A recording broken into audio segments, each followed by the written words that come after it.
All right. Hey, there we are. In beautiful Beautiful as always. HD. Took the words right out of my mouth. Welcome to Talking Heads, everyone.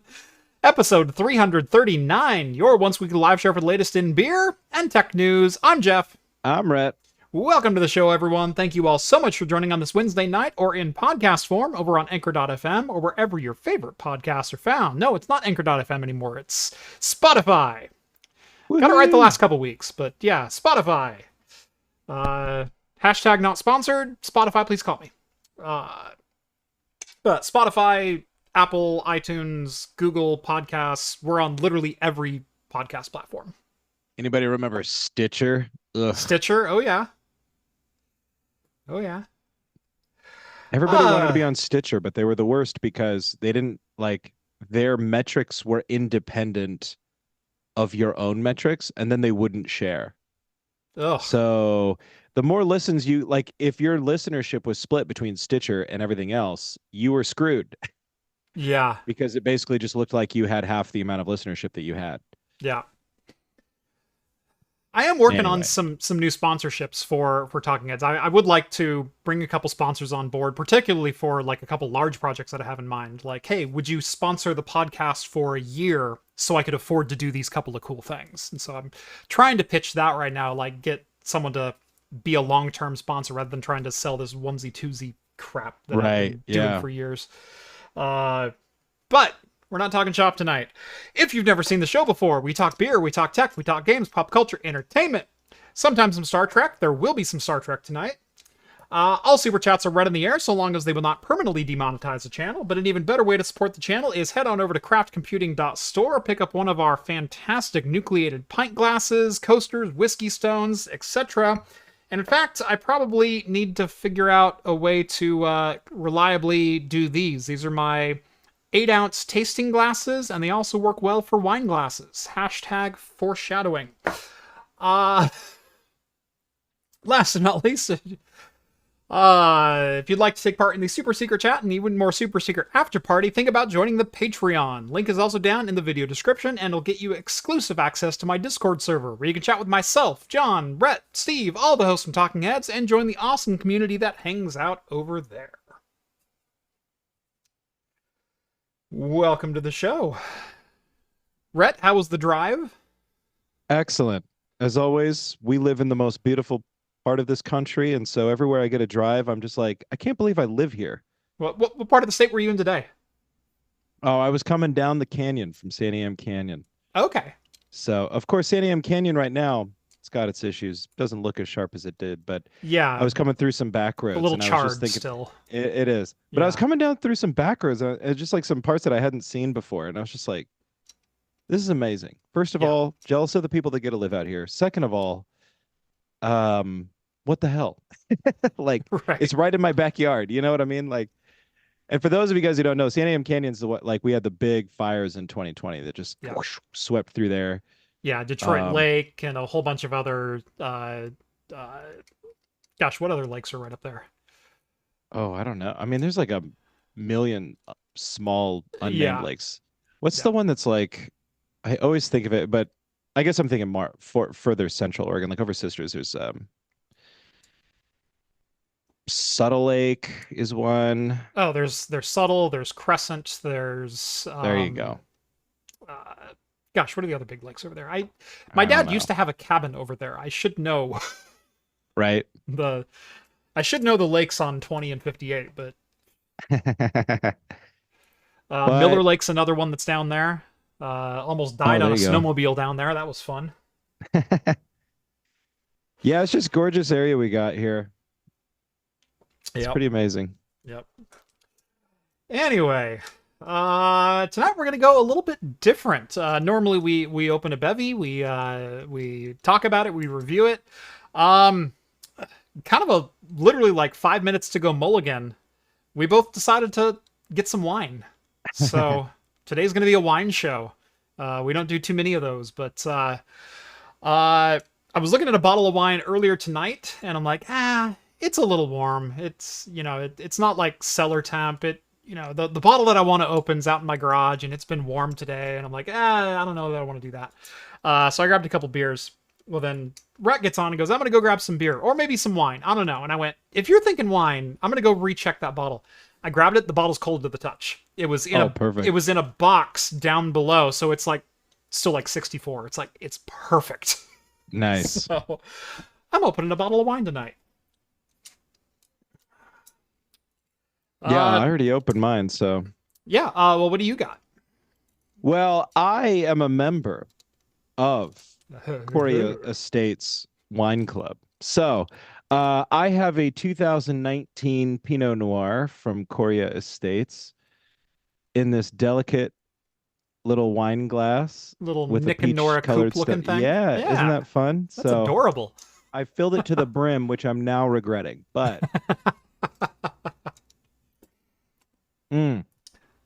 yeah, this is really good.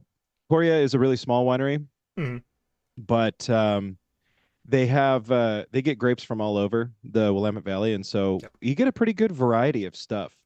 Nice. And their Pinot Noir is really good. And coming up, we're going to start getting into the vintages that suffered some smoke, which will be kind of interesting. I've had a few of those already, and personally, you can really taste the smoke in some of those. I don't know if you've had any. I haven't had any yet, but I've had my eyes. Some of the 2021 bottles are starting to pop their heads up, and I'm sure that we're getting cancer from it. But is it the ash or is it the alcohol? Take your pick. But anyway, as long as it's a red, it counteracts it, doesn't it? Right? Yeah, that's what they say. So right. Just fingers crossed. What do I got to lose? Ugh.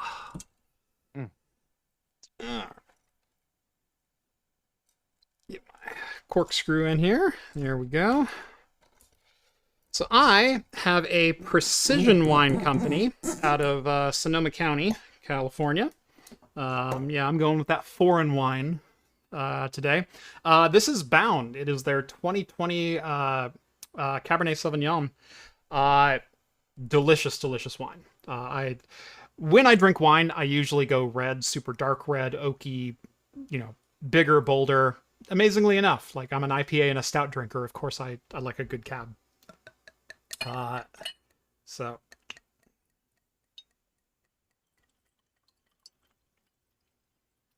And we'll just kind of top that off as the episode goes. There you go.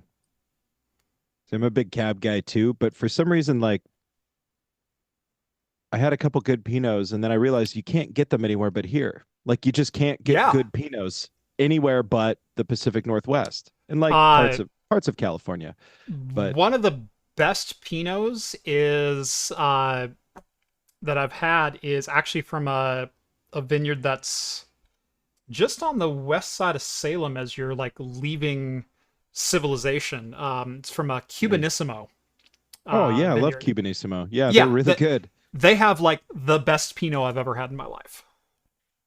There are so many good wineries and vineyards in that area, like just west of Salem, but like east of, Willamina, Sheridan, like all up and down in that area. Like that stretch of 22, the triangle and also just south of Salem. There's so many vineyards just everywhere. There you go. Area. Yeah.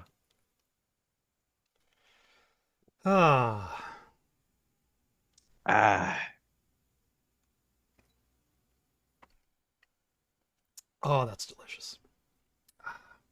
Wine was a good choice tonight, Rett. Thank you. Thank you for affirming that I needed to go double check that bottle.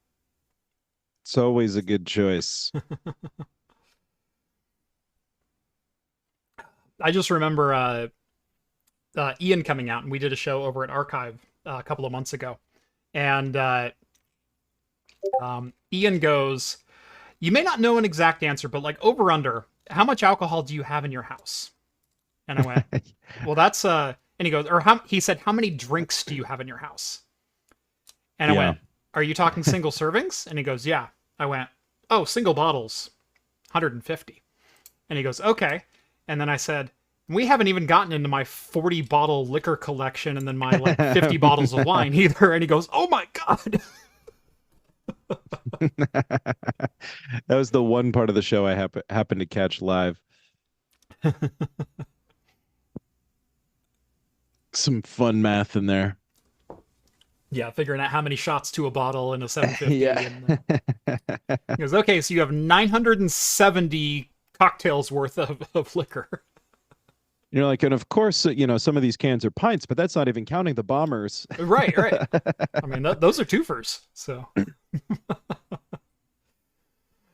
It's going to be a good show.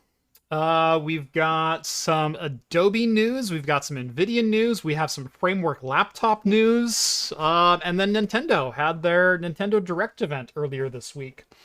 But first, man, the super chats are flooding in already. Thank you, guys. Daryl chiming in with a couple Aussie bucks and enjoying some Pepsi Max that he smuggled into here. Pepsi Max, second only to Coke Zero, is the most hated beverage on this channel. Let's see. Bee's Knees is enjoying a Wicked Weed Brewery, Pernicious IPA. I like that name. That's good. 7.3%. Outdorp, drinking a Two-Town Cider House Pacific Pineapple. I've got a couple of those in my fridge. Always a favorite around here, especially as the weather starts warming up. John Jay is drinking a Loon Squad by Blackstack Brewing. It's an IPA, New England Hazy, rating of 4.1 out of 5 on 1,500 check-ins. Let's see.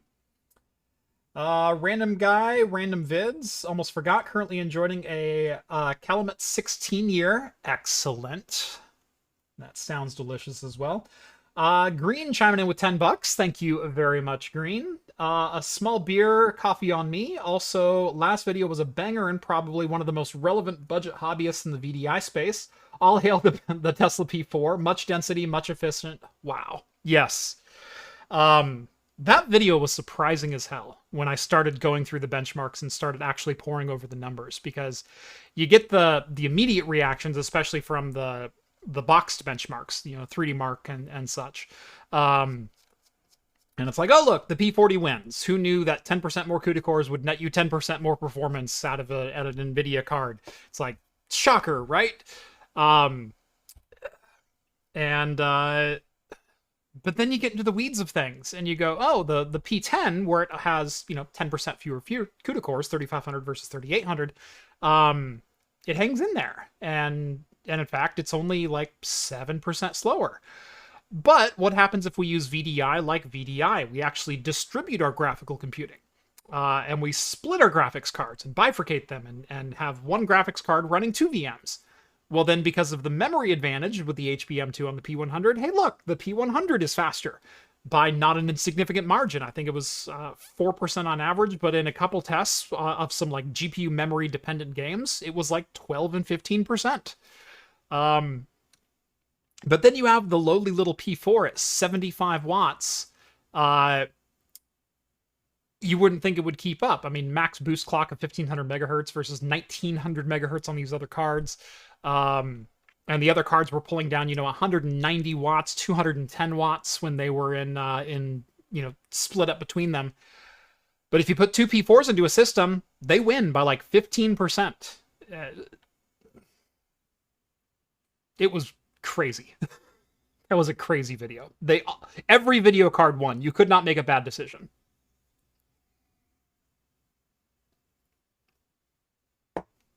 And I know Green is a huge fan of the Tesla P4s, owning 5 of them in a single box, if I recall correctly. Cosworth chiming in, just a reminder, use oven mitts, just proved why. Smart. Yeah. We should all learn from Cosworth's mistakes. He has a lot of them. Yeah. Ducks are bastards. Ducks are bastards. The Honda Ridgeline is a mistake. Use oven mitts. I don't think the Honda Ridgeline was a mistake. I love to give him crap. Honestly, fantastic car. He looks so cool with the gas can on the back. I love to give the Honda Ridgeline crap because Honda came out with an all-wheel drive Ute based on a CRV chassis to compete with, you know, the Toyota Tacomas and you know, the Nissan Frontiers of the world. In reality, it's a fantastic execution and you get that Honda reliability, and there's nothing really wrong with the truck. It's just odd when you compare it to the stats of other trucks. It sits apart. But at least with the Cybertruck, it's not the worst truck anymore. The Honda Ridgeline runs its own race. It really does. And if I'm being not a prick about it, it does a fine job of it. Dude, it's so funny. Speaking of the Cybertruck, I looked this up the other day because somebody mentioned it. Apparently, there's like approximately, maybe a few more since, approximately 3,000 Cybertrucks out on the road. Their quarterly earnings said they moved 3,800 of them. So there's roughly 4,000 Cybertrucks in the wild. Okay, 4,000 Cybertrucks in the wild. I live in a small town in rural Oregon, and somebody has one here. Someone, I think that guy may have driven through my neighborhood. Right? Because there can't be two idiots this close to each other. I know. I think he's associated with one of the local breweries because I saw him moving some kegs in the back of it. And I don't know if it was like, and when I took a picture of the one that I sent on the Discord, it had just got done moving kegs to like an event. Yeah. So I was like, interesting. Do you know where I saw that Cybertruck? It was coming down the road from Cubanissimo. It very well might be the same truck that we saw on the same day. That's so funny. There was a guy standing by it, and I said, "Hey, man, can I take a picture of your truck?" And he goes, "This goofy-ass truck isn't mine." He goes, everybody keeps asking me. He's like, "I'm going to put up a sign, $5 to take a picture." Yeah. If you got to ask, it costs $5. Well, what's funny is that just fits in with the rest of Cybertruck esoterra of them trying to rent it for exorbitant prices. Oh, I know. So funny. And it's so true that Turo, $1,500 a day. I can get a 599 Ferrari for like $360. Cybertruck. It's funny because everybody says you got to see it in person to really see how goofy it is. And that's one of those cliches that is so true. Like, you just have to see it before it all sets in. I've seen 1,000 pictures, and I couldn't stop laughing the first time I saw it. Yeah. Even my son was like, "What's that weird car?" He said it looked like something and that always stuck with me. Can't remember what, though. I'm not even going to try to remember it. Yeah. Anyway. Yep. They're goofy. They are probably among the most unreliable vehicle that has ever launched. Like, the Yugo is kind of pointing and laughing. Well, yeah. Anyway, we could go down the Cybertruck thing for a long time if we're not careful. Mikael sends over $5. Thank you very much. Currently having my 6th Aurora Hoppyalis IPA from Carl Strauss. Also, thank you for your Proxmox videos. Helped me a ton today. You're very welcome. Thank you.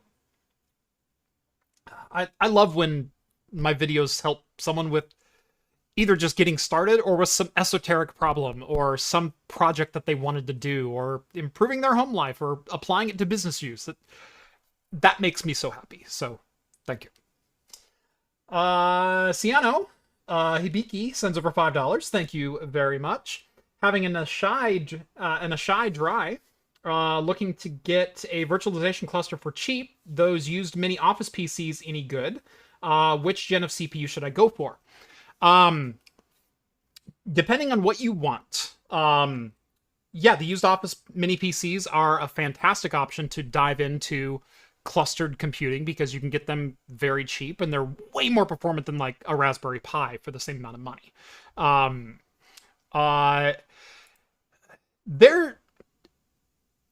There's like 5 or 6 manufacturers that you can go with, or you can go with used office PCs. You can go with mini PCs. The thing with the mini PCs is you get a lot more cores. So you can get a used Office PC, like a slimline Lenovo or Dell or HP. You can get those for like $100 with like a 6-core i5 8500, or an 8700 with 6 cores and 12 threads. You can get those for like $100 all day long.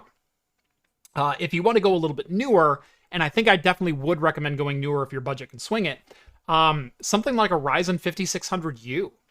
6 cores, 12 threads, supports 32 or 64 gigs of dual channel DDR4, a couple of NVMe drives. You can be off and rocking with one hell of a cluster setup for not that much money. You can get those PCs for like $299, $250 now. You can get them equipped with memory even for that price point. So, yeah, definitely a great option. Minis Forum is the one that I've had the most success with. Something like the UM580, UM790, something in that generation. Those have been fantastic, but a lot of them are great. Ace Magic has some great deals, though. Ace Magic, as long as you're not using the software that comes on it, you can get a good deal with Ace Magic. But Ace Magic knowingly puts malware on a lot of their PCs, as discovered by the Net Guy and made popular by the Net Guy. Yet I keep seeing those mini PCs showing up on a whole bunch of different people with them reviewing software, and they don't mention a damn thing about it. So, yeah, there's a number of great mini PCs out there. Like I said, Ryzen 5600U should probably be your baseline. Again, you get 6 cores, 12 threads, and then as you go higher up the stack, you can get more and more. So, but yeah, great budget options. Let's see. Daryl chimes in with a couple more Aussie bucks. Thank you, Daryl. Need to reward you using Ute in proper context. There's one thing impressive about Jeff is that he usually uses words in the proper context. That's been a consistent through line of talking heads. It's impressive. Most of the time, I even put them in the right order. Yeah, at least in the first half of the show. How dare you, sir? Coming from the guy who said, "Let's rock and load." Yeah, right before we start.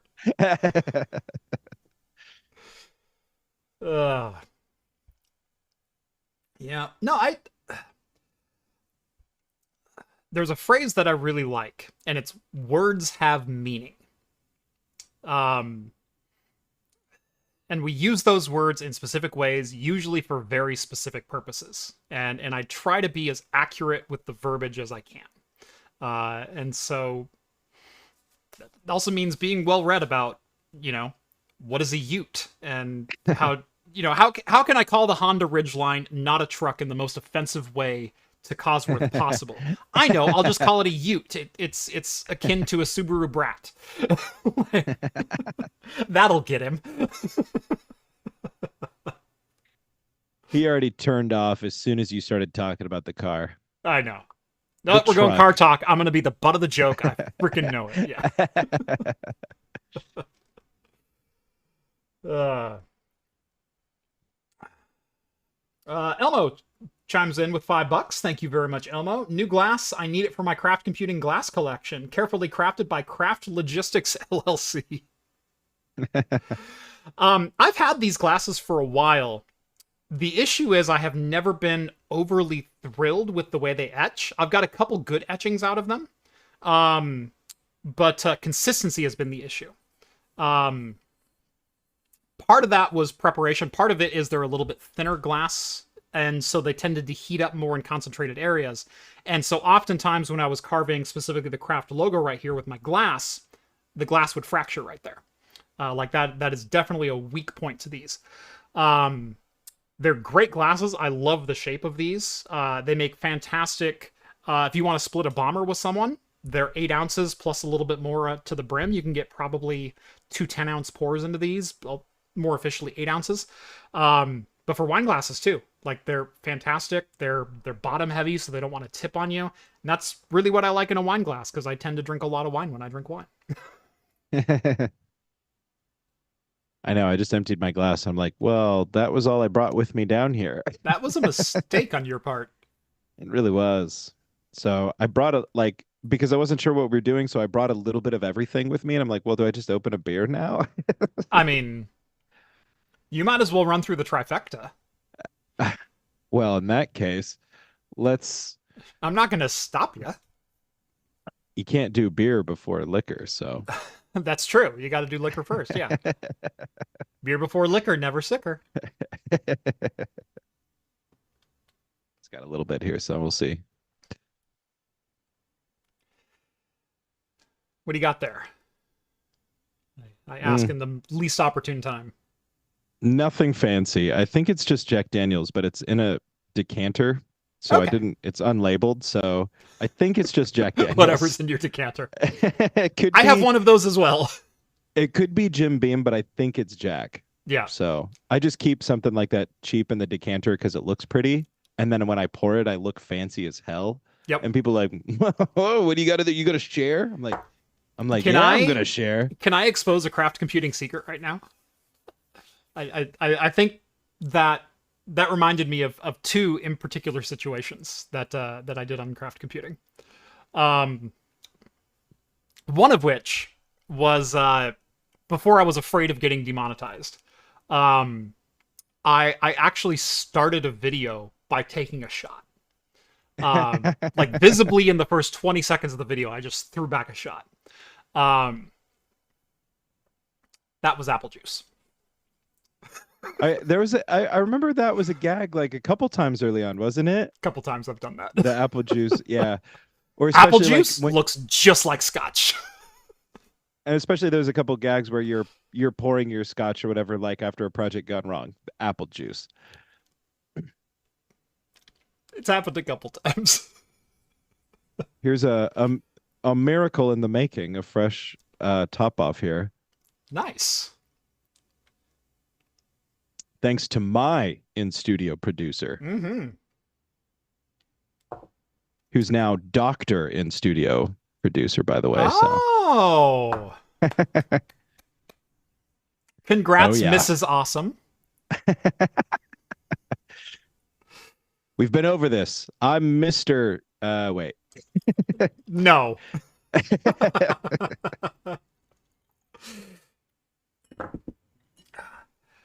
I know the hierarchy in your household. I know I almost got to get a dog so that I'm above someone. You know what I'm saying? Mrs. Awesome is married to Miss Awesome. I know the hierarchy in your household.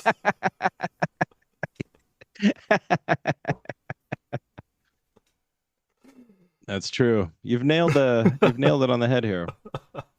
Words have meaning. No, seriously, congrats to. I knew she was working on it. That is, I hadn't heard any finality of that. So, freaking fantastic. just wrapped up, and right at the end of May. So, she's been adapting to regular life once again. Yeah. So. Yeah, she's one of the crazy ones who achieves regular life and then goes, you know what would be just throw this all into chaos? Let's go back and do another 3 years. I know. Yeah. Yeah, every time. Yeah, we'll see. I keep saying like. So what's next? Exactly. I'm like, you got to go back and you just got to collect them all. You know? Right. Keep going. Well, you got the 2 letters after it right now, but what about the 3 letters before it? Like. Right. Yeah, I think technically she has 3 letters before that already. So I guess you just got to go get more letters after. I don't know what else. Right, you got to there's got to be some appendices to that. The only degree that she never got was an associate's degree, so I keep saying like you just got to pick something fun and go get that. Yeah. Just go to your local community college, and what would be amazing is literally graduate with underwater basket weaving. Like if you could find the worst associate's degree ever to get, just to put it on your resume, just to see who asks, and then you go, no, I actually got that one last. That would be the ultimate troll move. Work before pleasure. You know what I'm saying? That's right. You gotta get your hustle down before you can go and enjoy the fruits of your underwater basket weaving degree. Growing up, they always preach, you got to go to college. You don't want to, you know, you're going to be flipping hamburgers the rest of your life. And you can't get just any degree like underwater basket weaving. That's always what my grandparents and whatnot told me. And it's like, I don't know, underwater welders make a lot of money. Yeah. That's the funny thing about life. I don't know what it is about our generation, but it's like I think if any of the grown-ups in positions to tell us what to do with the rest of our lives had any level of imagination, like we would have, I think, positioned ourselves for much more happiness and success a lot faster and earlier. You know Yeah, what I'm saying? definitely. Like there are so many career opportunities out there that don't require, like for me, like it was always like, are you gonna go become an accountant or you know, Right. get involved in the law field or whatever, something stupid like that, right? Like an office job. That was the quintessential thing, was like, well, you don't want to be like me and work. You want an office job. And you know who can't do office jobs? Me. Like I need to work with my hands. I need to have something to think about to and to see results. Yeah. There's no results when you're just shuffling papers. No. There's no results when you're just balancing checkbooks. Yeah. So, Yep. Oh, look, another spreadsheet. wow, it looks a lot like the last one. Yep. Here we go. Let's see if Although these numbers add up. Oh, they do. if I was better at Excel, my life would have everything that it's missing Hmm. currently. But, c'est la vie. Yeah. No, the only advice I ever got growing up was from both of my grandfathers, who were both lifetime truck drivers, who said, never put your ass in one of these seats. Um, like I will beat the living hell out of you if I ever find out you become a truck driver. And so that was the only motivation. It's like, and to me that always spoke of don't be a blue collar worker and whatnot. Right. Yeah. Um, Yeah. and so it's like, oh, I need to do something else. And I've talked about this before on the show. Like originally, I was going to be a music education major. I wanted to either be a performer or a teacher for music, and that is until I looked around the creative job aspects, and there were literally zero to be found. Um, outside of hey, pack up your family and move to Winnemucca, or some no offense to the fine people in the 1 hour outskirts of Reno, but you live in the Jewel of middle of nowhere. Nevada. Yeah, but you live in the middle of nowhere. Um, I don't know, hey, man. move to Otis, Oregon. Like those were the job opportunities, and they paid equally as well as the landscape might have you believe. And so I'm like, I don't know that the creative life is for me, although that's what drives me. That's always been my thing. I guess I could pivot to IT. That's fun, that's interesting, that's always a little different. So ended up not graduating college, but landed a job in IT and did quite well for myself. But the advice to never go into the trades. Really? Like trades are great. Yeah. I love trades. I, yeah. Yeah. Huge Well, fan of dirty jobs. it's another path forward, and there's I think a type of person with a type of brain very similar to mine that could really excel in a position like that. And if you have no intention of going to college, like by the time you're my age, you could be making a lot more money than I'm making. So I don't know. It's a viable career path, and it's just like, yeah, everybody above us, they're just like, why would you do that? Don't work for a living, you Yeah. idiot. And if someone actually gave me some good advice in 2010 and said, "Hey, this YouTube thing's taken off." Imagine where I'd be today. But Gosh. I but I didn't pick it up until 2017 at the request of some of my friends and I picked it up just as a hobby because I went, well, that tide has already sailed. Yeah. As it turns out, that tide had already sailed, and I'm scraping it together and making it work. And suddenly, I'm a logistics company. Like I didn't see my life going that way, but ah. Anyway, uh, it's 40 minutes in. We do have some news to get to. As I'm halfway through my second helping of wine here. Let's start with Adobe. Because Yeah. Adobe's kind of been the talk of the town, at least in I have a server with a Discord server with a number of YouTubers you might recognize, and we all try to collaborate and talk behind the scenes, talk shop, talk. Hey, selling ads, or what editing software are you using, or how can I help you with this project, or trying to foster a collaborative environment in what has been an individual environment, and I'd like to see it grow more. But anyway, Adobe has been the talk of the town of the last week because, well, a number of reasons. We're all fed up with using Adobe and having to pay $70 a month subscription to get access to a very limited licensure, which only allows 2 installations when we review tech and, have mobile lifestyles and have multiple locations that we all work at. But no, you can only have 2 installations at a time. Tack onto that license terms changing and Adobe going, we're gonna content moderate all of your projects, and that's just seemingly okay. Well, oh glorious day, the Department of Justice has officially sued Adobe for anti-competitive and deceptive practices over their subscription services, including but not limited to hidden termination fees, an overly complicated process to cancel your Adobe services, and basically locking customers into a closed environment. Wah, wah. Wah, wah. Yeah. I mean, working with Adobe, nobody has ever had anything good to say about Adobe products. The problem is that it's the bona fide industry standard. It really is. Luckily, the winds are shifting.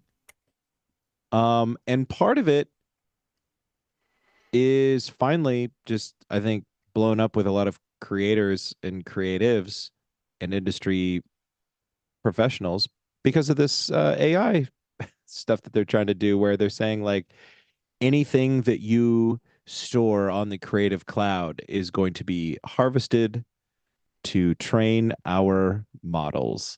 Yep. Stupid. Stupid. But what are you going to do? I mean, Apple named the game 20 years ago. Walled garden ecosystems are the way to do it, and Adobe heard the call, and here we are. And watching them get sued is very good Schadenfreude. So there you go.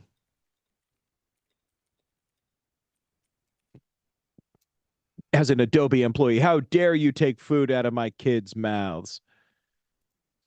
Sorry, bro. I don't think your job's You made how many billions of dollars last year? You're going to be fine. Well, I don't think that City Cho Chase was the CEO, but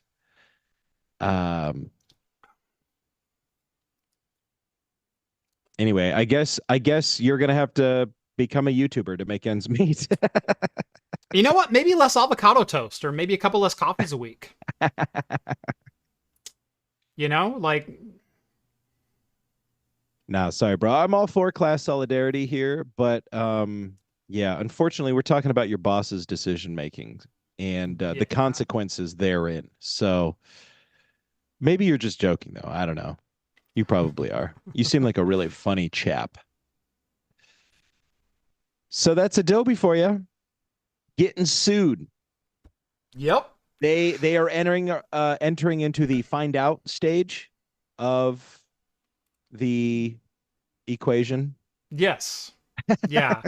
We've already solved for find out, or at least I'm hoping that's the end answer. Now solve for X.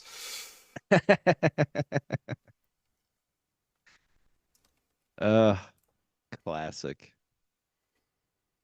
Classic Adobe. Math. Ha. I know mathematics. Yeah. I do have Rett, you've been privy to a number of my rants over the years. Privy? Um, Yes. I may have just written one of my masterpieces. Mm. Uh, and it's around Adobe, but Adobe's not the butt of the joke. That's the brilliance of this rant. So I wrote 6 pages of dialogue today, and I might be halfway through this video.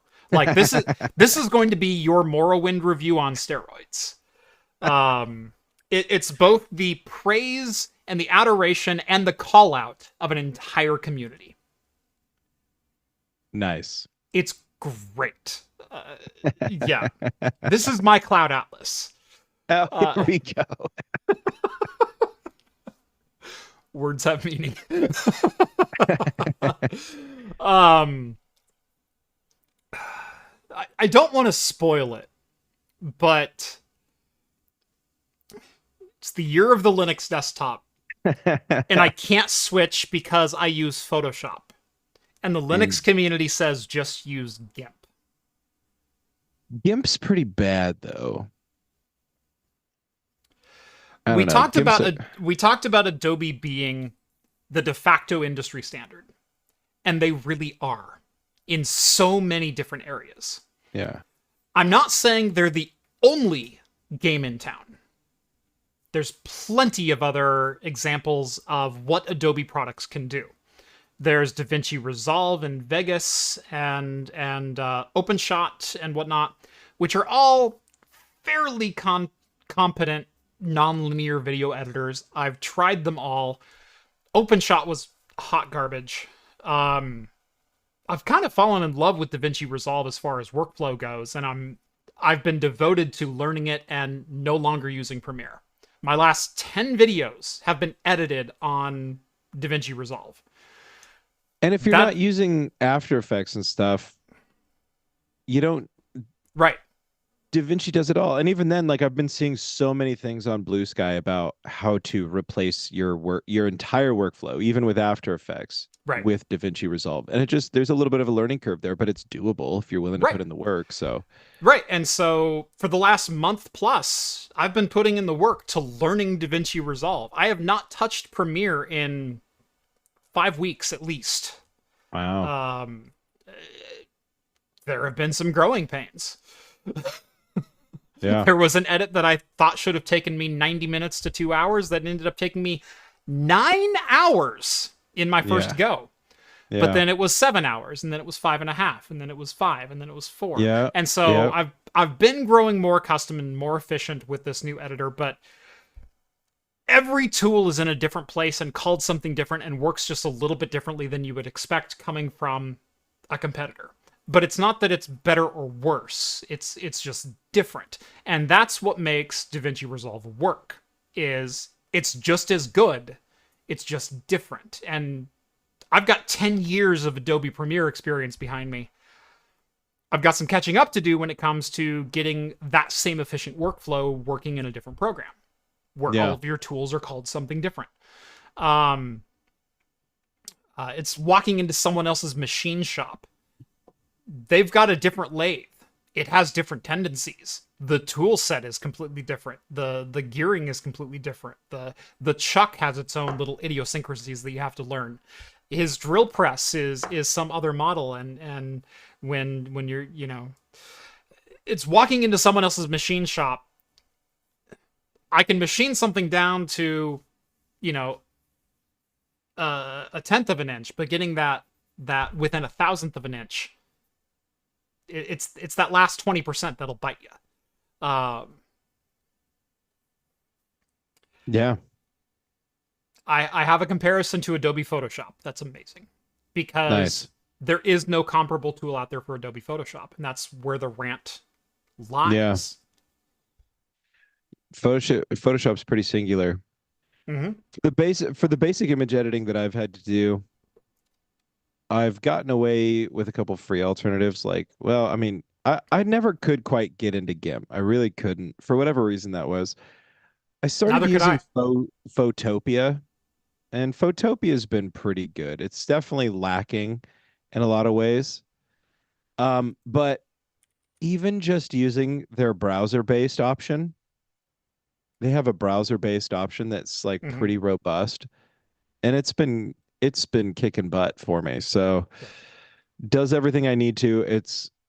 At least the tools that I use are very comparable to the way that Photoshop operates. Yeah. So, The new hotness apparently in our Discord server has been Affinity Photo 2. oh yeah, Apparently it has. I'm not ready to call it feature parity, but it's good enough. yeah, And it's perpetually licensed. yeah, yeah. It was just Affinity has been everywhere the last Yeah, week or so. yeah. I haven't bought a license yet. I probably should because they're 50% off right now. So Oh, yeah. nothing like perpetual license, man. Like, what happened to that? Adobe happened to that, which is why they're being sued by the Department of Justice. Hey, full Yeah, circle. Look at that. good. Find out, son.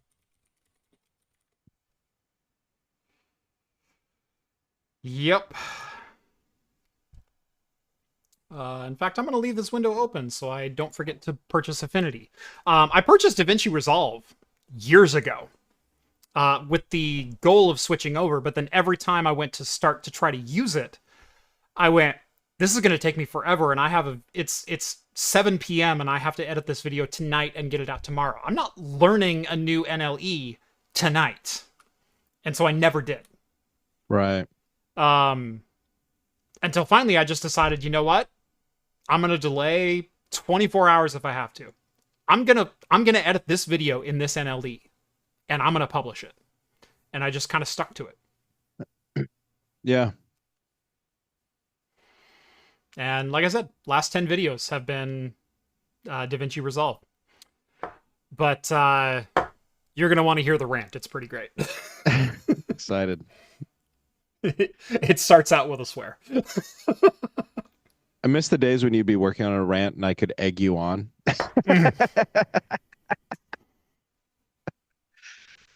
I'm like, you sure you went hard enough there? Right. What if No, you there's used the there's still F some word version there's still of some that? skin on that. Like you could totally. Here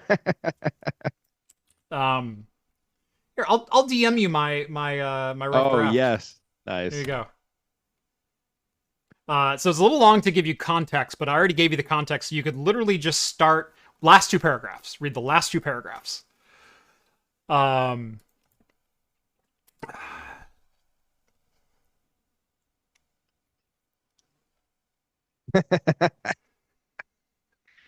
Oh, so true.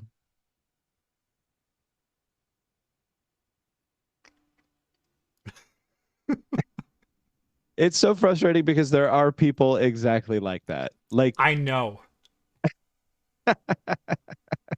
oh, you guys are gonna have a great time. This is a good one. Those are good. Those are really good comparisons too. Yeah. Hey boss, I booked this location. Let's find out who my real fans are and who needs to get blocked because they argue about that one. That's gonna be a fun one. Speaking of fun ones, I love me some small form factor graphics cards. I am all for SFF graphics cards. This one might be the most adorable little card to come out and win my heart without me ever having hands on it that I've seen in a long, long time. Like, I'm referencing like 1070 Katana levels of, oh, look, I want to pinch his cheeks. He's so cute. Maybe the A2000, but definitely not the A2000. Maybe the A to 4000 SFF, but not that because it was $1,200. This is a card that's attainable and ITX and freaking adorable, and I want one. Zephyr is launching an RTX 4070 ITX. That's the size of a 1063 gig single fan. Like, for those who've been around since 2016 and saw the launch of the GTX 1060 from EVGA, the little 1060 single fan 3 gig card, an RTX 4070 12 gig AD104 250 GPU die in that form factor. It's the exact same size as a 1063 gig, and I freaking love it. Look how cute it is. It's adorable and everything I've ever wanted in an ITX card.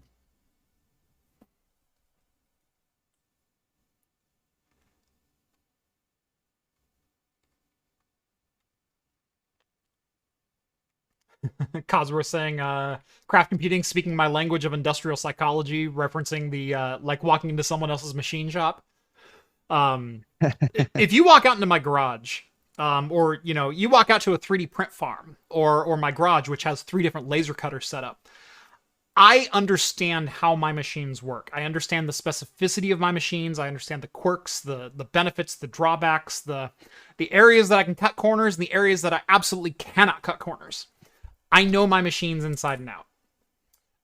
Someone who operates the same lathe, you ask Adam Savage about his lathe, he will go into the specificity of which you have never once dreamed of imagining.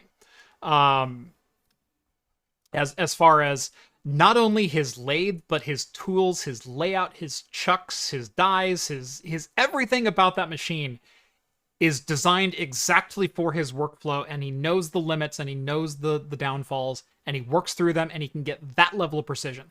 You put someone who's never worked on his lathe, but is a lathe expert on his lathe, they won't come within 10% of his specificity because they can't, because that's his lathe. And that's the point I was trying to make. So yes, I love those crossover. Cosworth sends over $5. Thank you very much. My father-in-law Bob introduced me to Dobbs Winery in Dundee. Dundee also has some fantastic wineries. If we're gonna do like a hierarchy list, that's why I said the triangle from McMinnville, Salem. You got 22 out and 18 back, and then I-5 south. Like it's this whole triangle full of amazing wineries.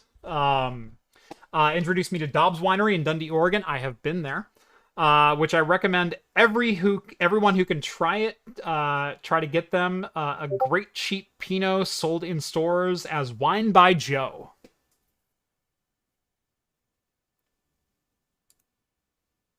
Yeah, and I told them I see Wine by Joe everywhere, but I couldn't remember where. I buy lots of wine, so.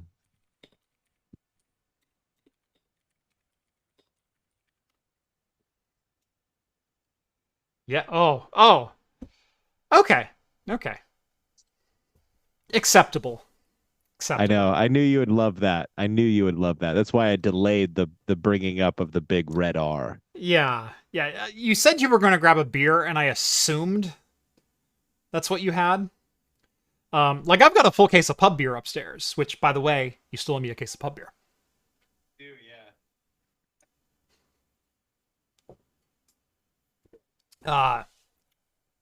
Yeah. I don't remember what for at this point, but I remember it was on the show. I bet you a case of beer, and I won. You should have been to Costco.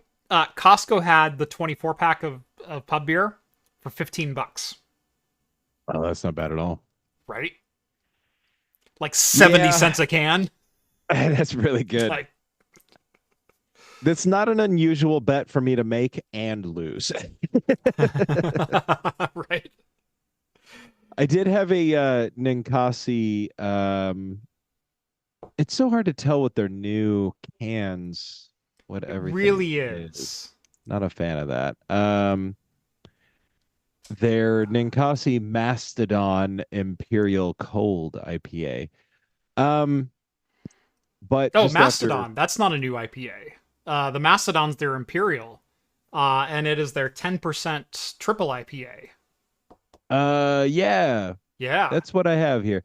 I didn't say new. I just mean like they're new cans. Have you Oh, the seen new their like? can art. Yeah.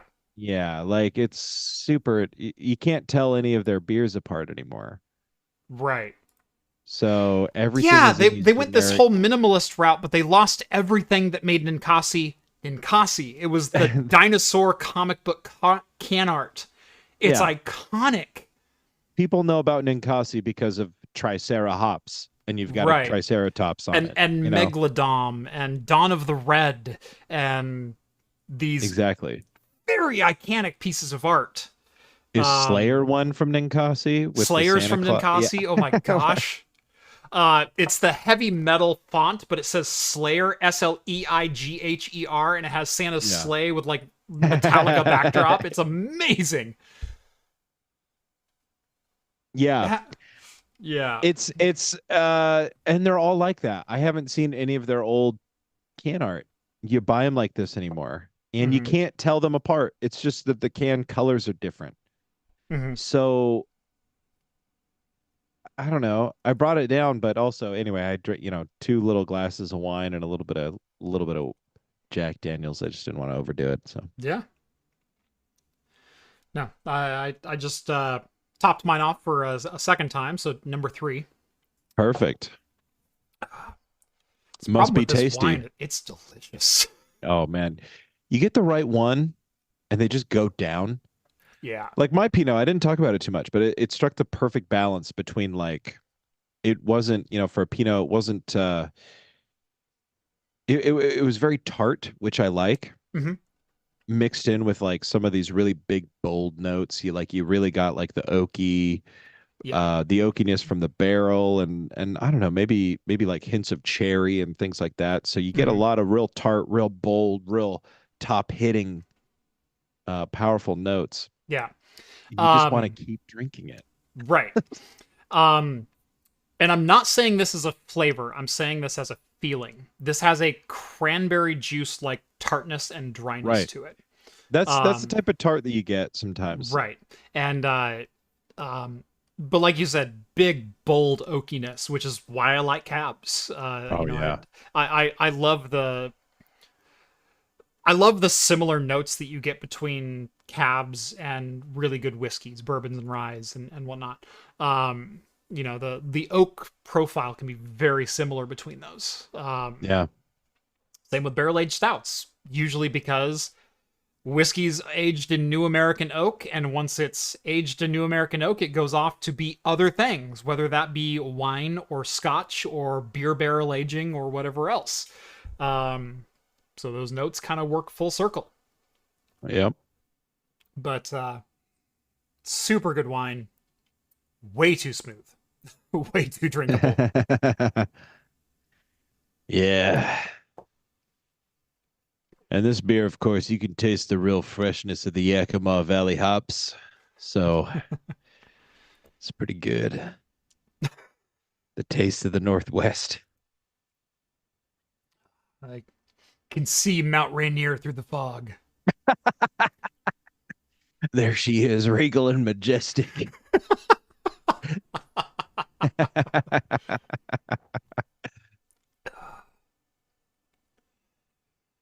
Can almost smell the wood pulp from the paper mill across the way.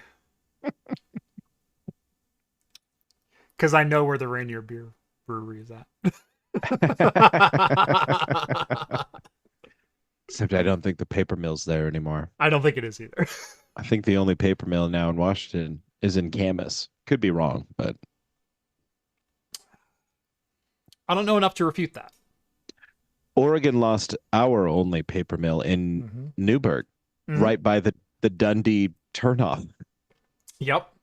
I used Yeah, to we do had security Oregon there. City and Albany for a while, and both of those shut down. And then it was Dundee. Yeah.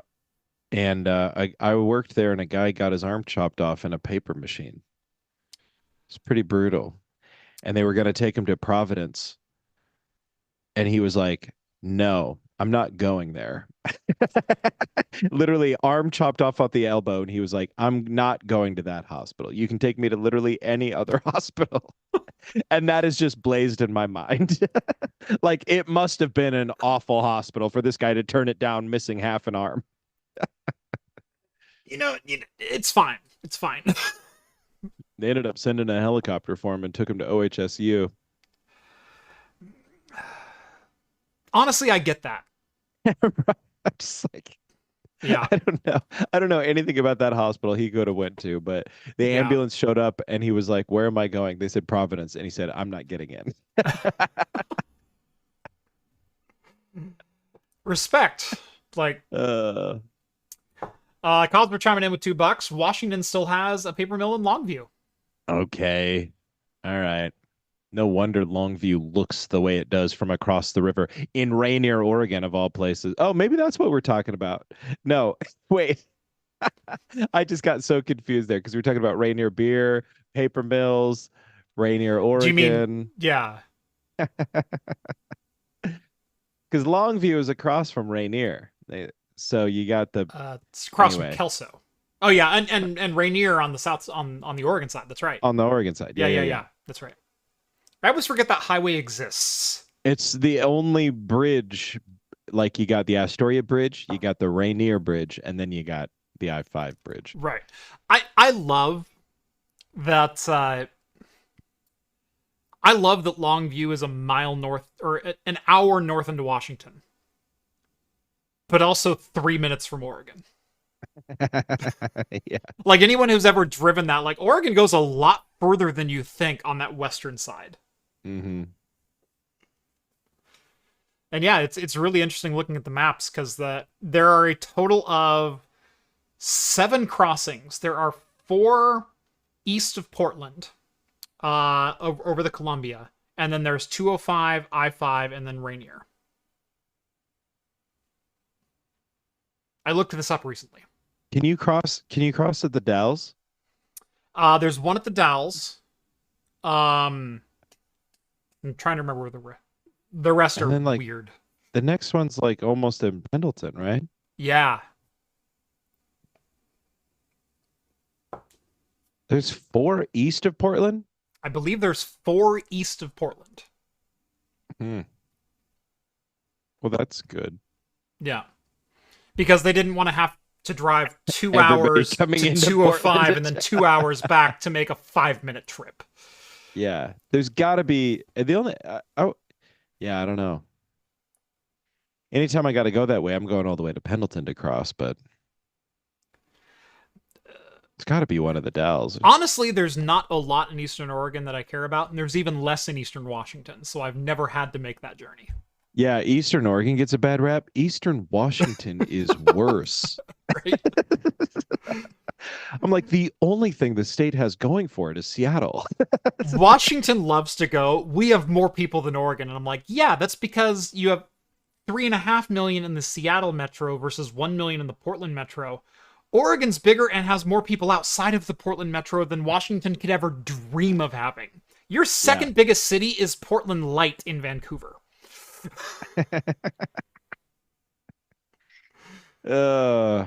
Yeah, that's basically a which is still suburb of our Portland. which would still be Oregon's 5th largest city. Just mind you. And it's not even close.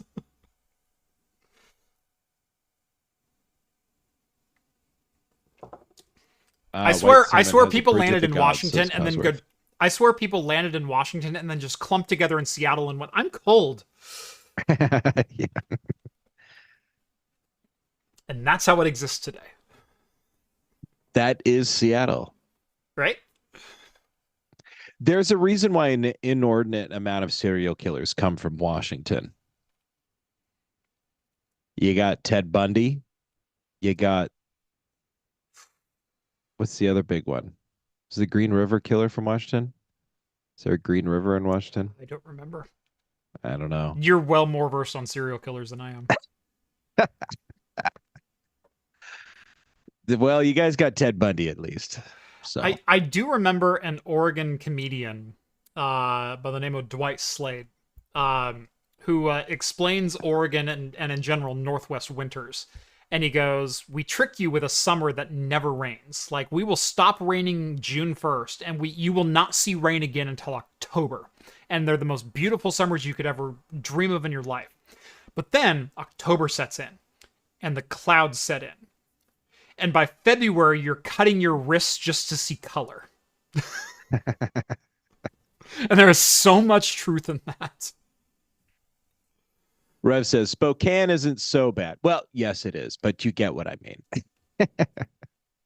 Spokane is like the one bastion that's like not on the I-5 corridor. And it's still Spokane. Yeah, it's okay. And then you cross the bridge and you got Post Falls, Idaho. Gem of Idaho. Gem of the little sliver between Idaho and Washington they wouldn't get rid of. Yeah. They're like, who gets Post Falls? And they're like, I don't know. You should take it. It's the river. The river breaks us up. You take it.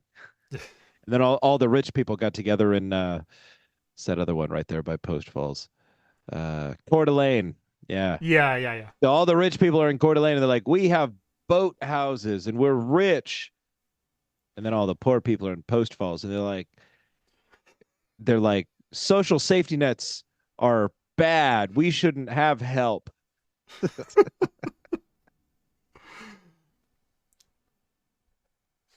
I aspire to own a boathouse in Coeur d'Alene. What say the 4,000 homeless residents out of 7,000 total residents in Post Falls?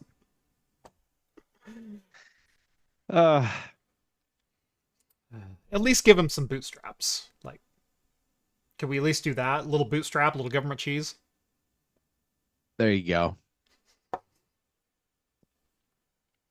Rev, wait a minute. Rev, did you move up there? I saw that you moved, but I must have missed that you moved up there. Yeah, he's up there now. Wow. I'm just shit talking hard. Sorry, Rev. It is what it is.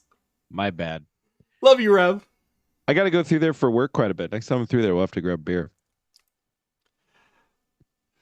It's like I love to crap on Ohio. I've never been to Ohio, but I've heard tale of Ohio, and I never want to visit Ohio, and I have no reason to visit Ohio. And anytime anyone brings up Ohio, I always say, "Hey, Ohio, sorry you have to live there." Yeah, basically. I've never been to the Eastern time zone outside of an airport. I've been all over the West Coast. Up until the Midwest. I've been Texas, Arkansas, Kansas, Missouri. I've been all through like the southern Midwest states. I've been Arizona, Nevada, California, Oregon, Washington, Vancouver. And then I've also spent time in frickin' Nova Scotia. So screw you, New York.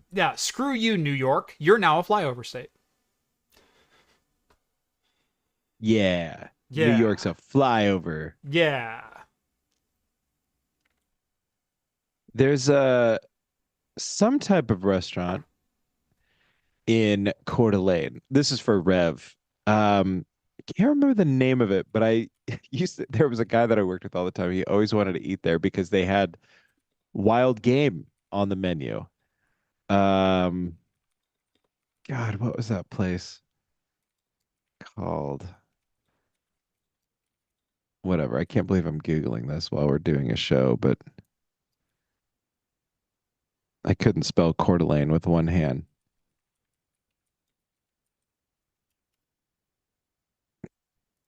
Whatever. Doesn't matter. There's a freaking wild game restaurant there right between the highways. And I would go there all the time. And it was really good. They had good elk. And occasionally they had things that you wouldn't think about eating. One time I was there and they had I almost want to say beaver, but that doesn't sound right. That sounds wrong. But what do I know? Anyway.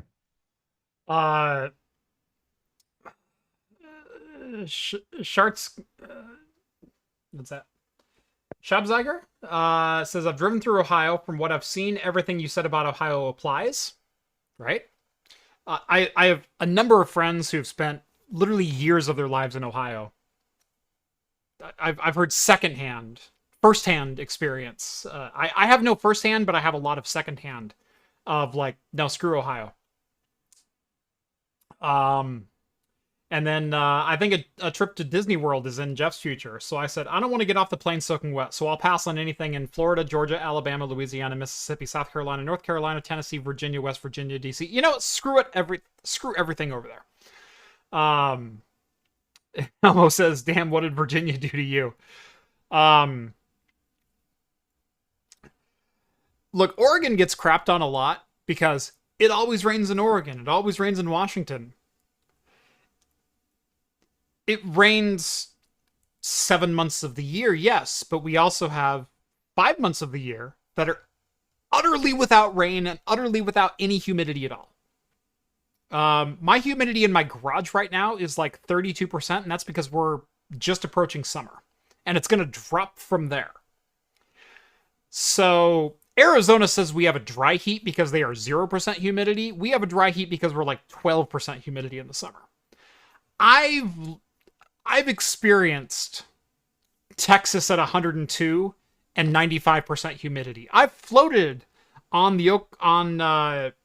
gosh, what river is it that cut the Grand Canyon? I floated on that river at the Colorado.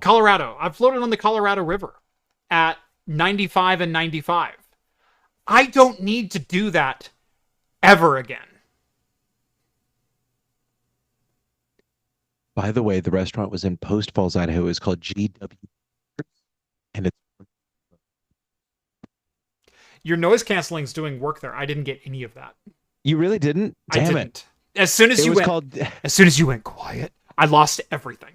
My bad. The restaurant was called GW Hunters. It was in Post Falls, not Coeur d'Alene, and it's permanently closed. So sorry. But it was good. So I could drink that bottle of wine literally the rest of the night. And in fact, in the after party, I'll probably continue drinking that bottle of wine.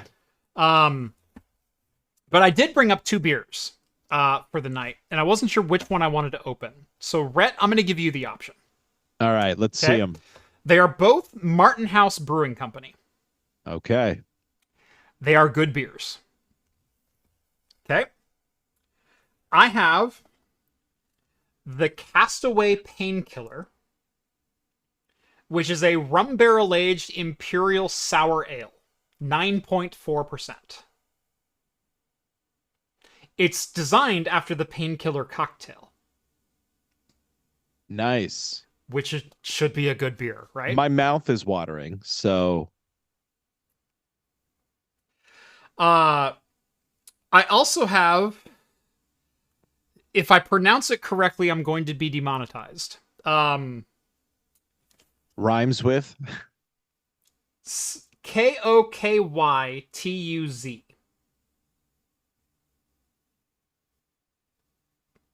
Cocktuts something. This is a rye whiskey barrel-aged imperial stout with cocoa nibs. 14%.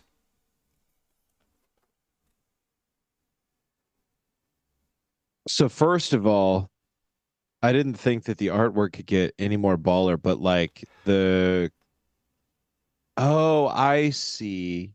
Yeah, the cocotees, they're metal AF. Cocotees. Metal AF. Yeah. And the Painkiller, freaking Miami Vice. Yeah. Vice City, I love both of these for very different reasons. I'm going to go with cocotees just because of the cocoa nibs. Okay.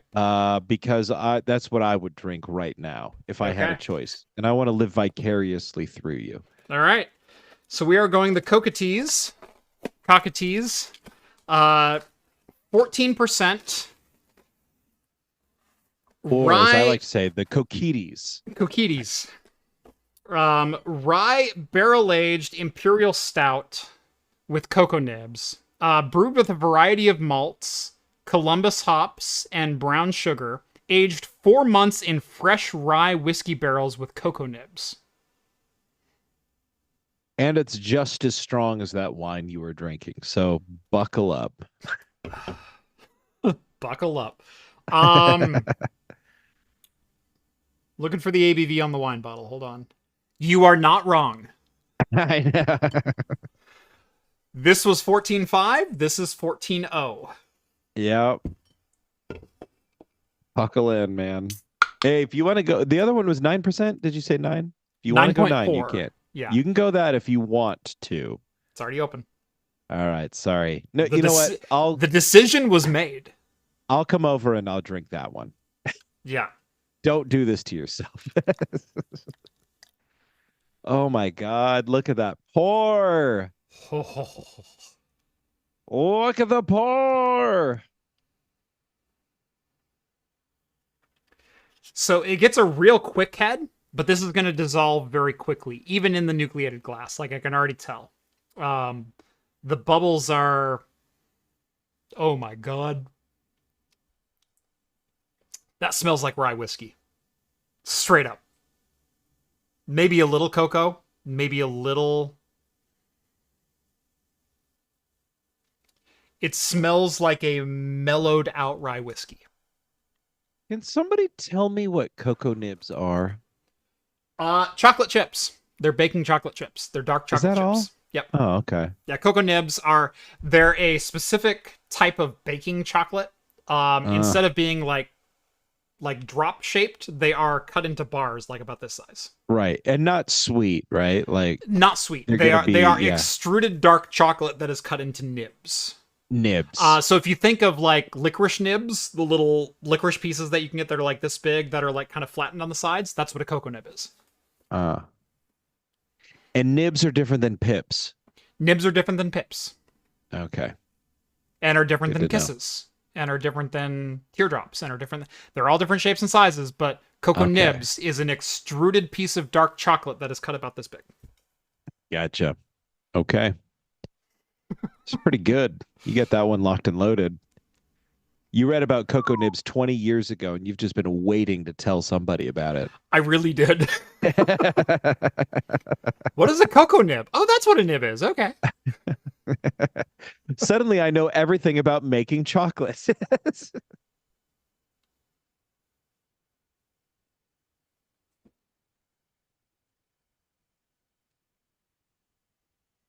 Oh, my God.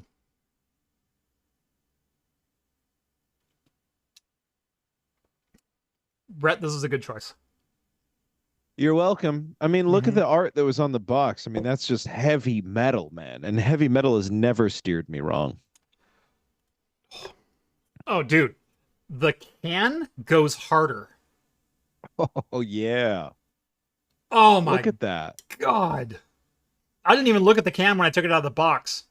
He's got a skull in his backhand.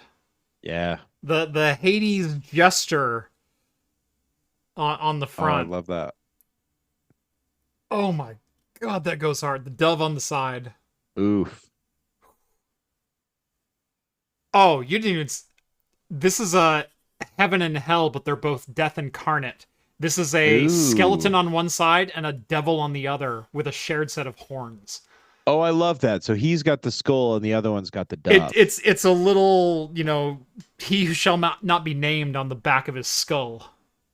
Right. Dude. Love that. That is hard. That's pretty good, man. My can just had a big red R on it. We're different, you and I.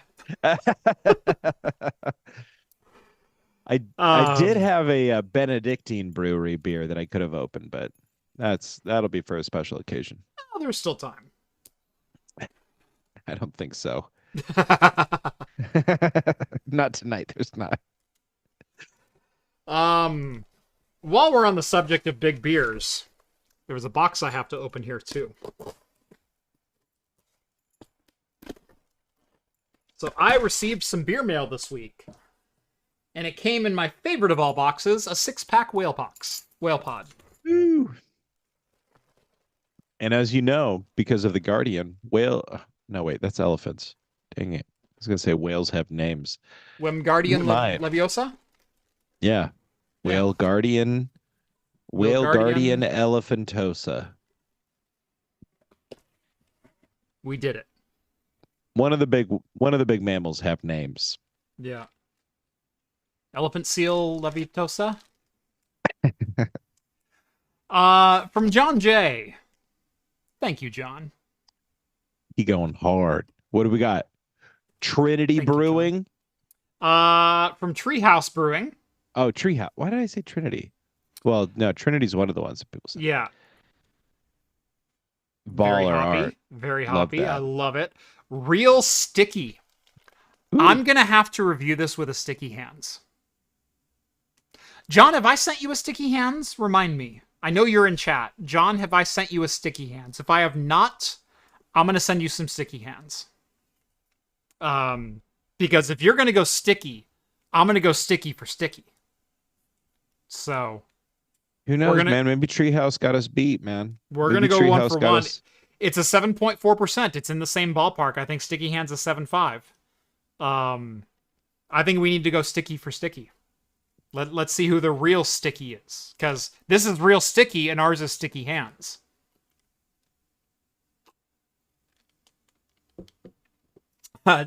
John says, it's been so long I need a refresher. Well said. You son of a... Well said.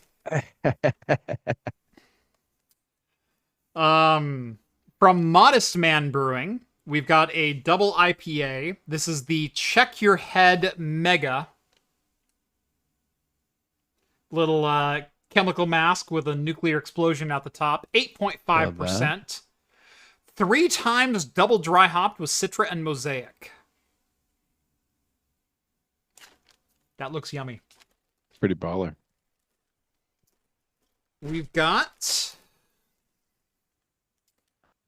60s inspired. Gotta love that. Let's see. What is this? I got all these numbers in my head. Canned with love from Bellflower Brewing Company in Portland, Maine. Portland, Maine? Portland, Maine? From one Portland New to the York next. City? Yeah. Bellflower Brewing. I got all these numbers in my head. Stunning. We've got... Ooh.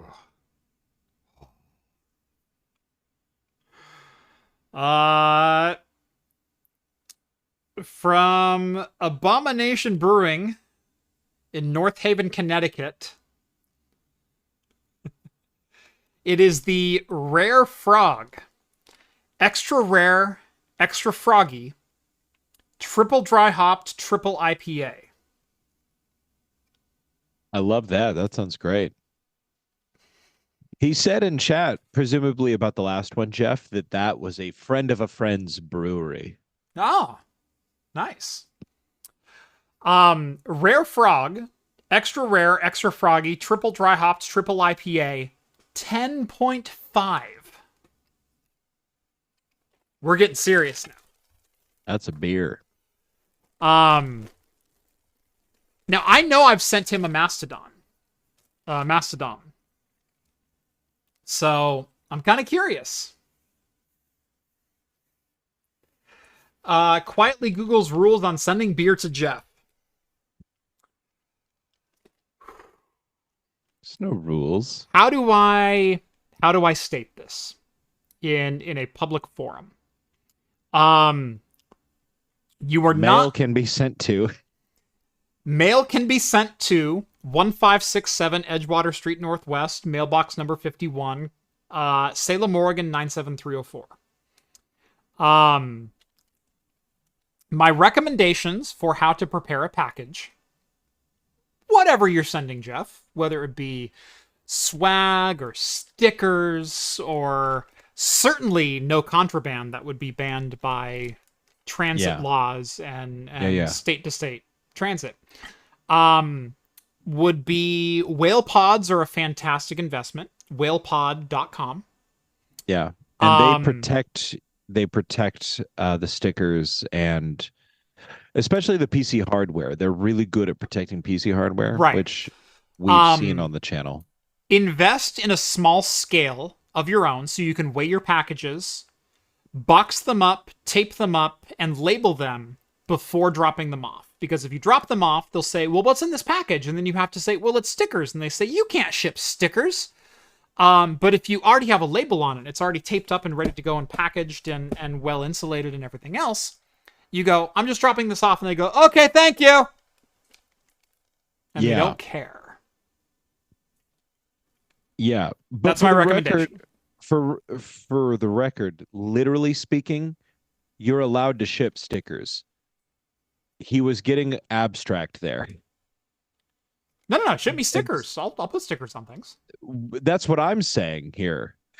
You're giving away the game, Jeff. I could totally be super fast Matt. Like send me stickers. I'll put them on the side of my server rack. Like we could totally 100%, do that. 100%. My favorite is when my friends go all over to like music venues and comedy clubs all over the West Coast and they find my old band stickers. They weren't here. We got some really funny and even offensive ones, but so they stand out. They really draw the eye. Yeah. But stickers, yeah, no. So be prepared. Prepare beforehand to ship stickers. Yes. No contraband, though. You can ship barbecue sauce. You can ship hot sauce. You can ship homemade soda. You can ship yeast suspended in nutrient broth. I usually prefer yeast samples in suspension. That's my favorite. Favorite customs forum to put onto things. It can be done. Stickers, I mean.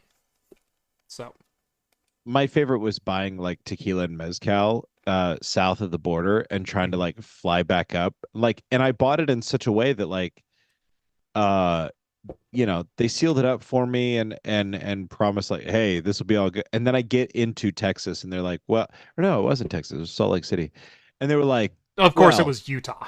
Yeah, they were like, well, yeah, if you had to fly into Utah, that was your problem from the outset. I know. They're like, we need to check the contents of these bottles. I'm like, are you shitting me? Come on. It's like triple sealed with like everything. Like, there's just no way. And I declared it for God's sake. Like, yeah. Come on. They're like, well, we need to make sure it's not a bomb. I'm like, yeah, because that's the least of the. That's what a bomb looks like on the X-ray machine, isn't it? Yeah. He actually ended up being a nice guy, but it was awful. It was an awful flight, and it just happened. I was like, to be fair, the TSA doesn't know what bombs look like in suitcases either.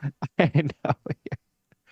No, it's just like, yeah, this is the biggest problem on board this Boeing, and not the seal on this door or whatever other Boeing jokes I can possibly make. Allison says, I worked for parcel companies. I tend to pack so it can be used for a game of football. Euro, Oz, or American, they all work. Yes. My recommendation is a padded box inside of a box. Right. Do it like you would do insulation for a house. We do 2x4 framing for a house. There's a wall outside and a wall inside with packing in between. That will get you the best results. So box inside of a box.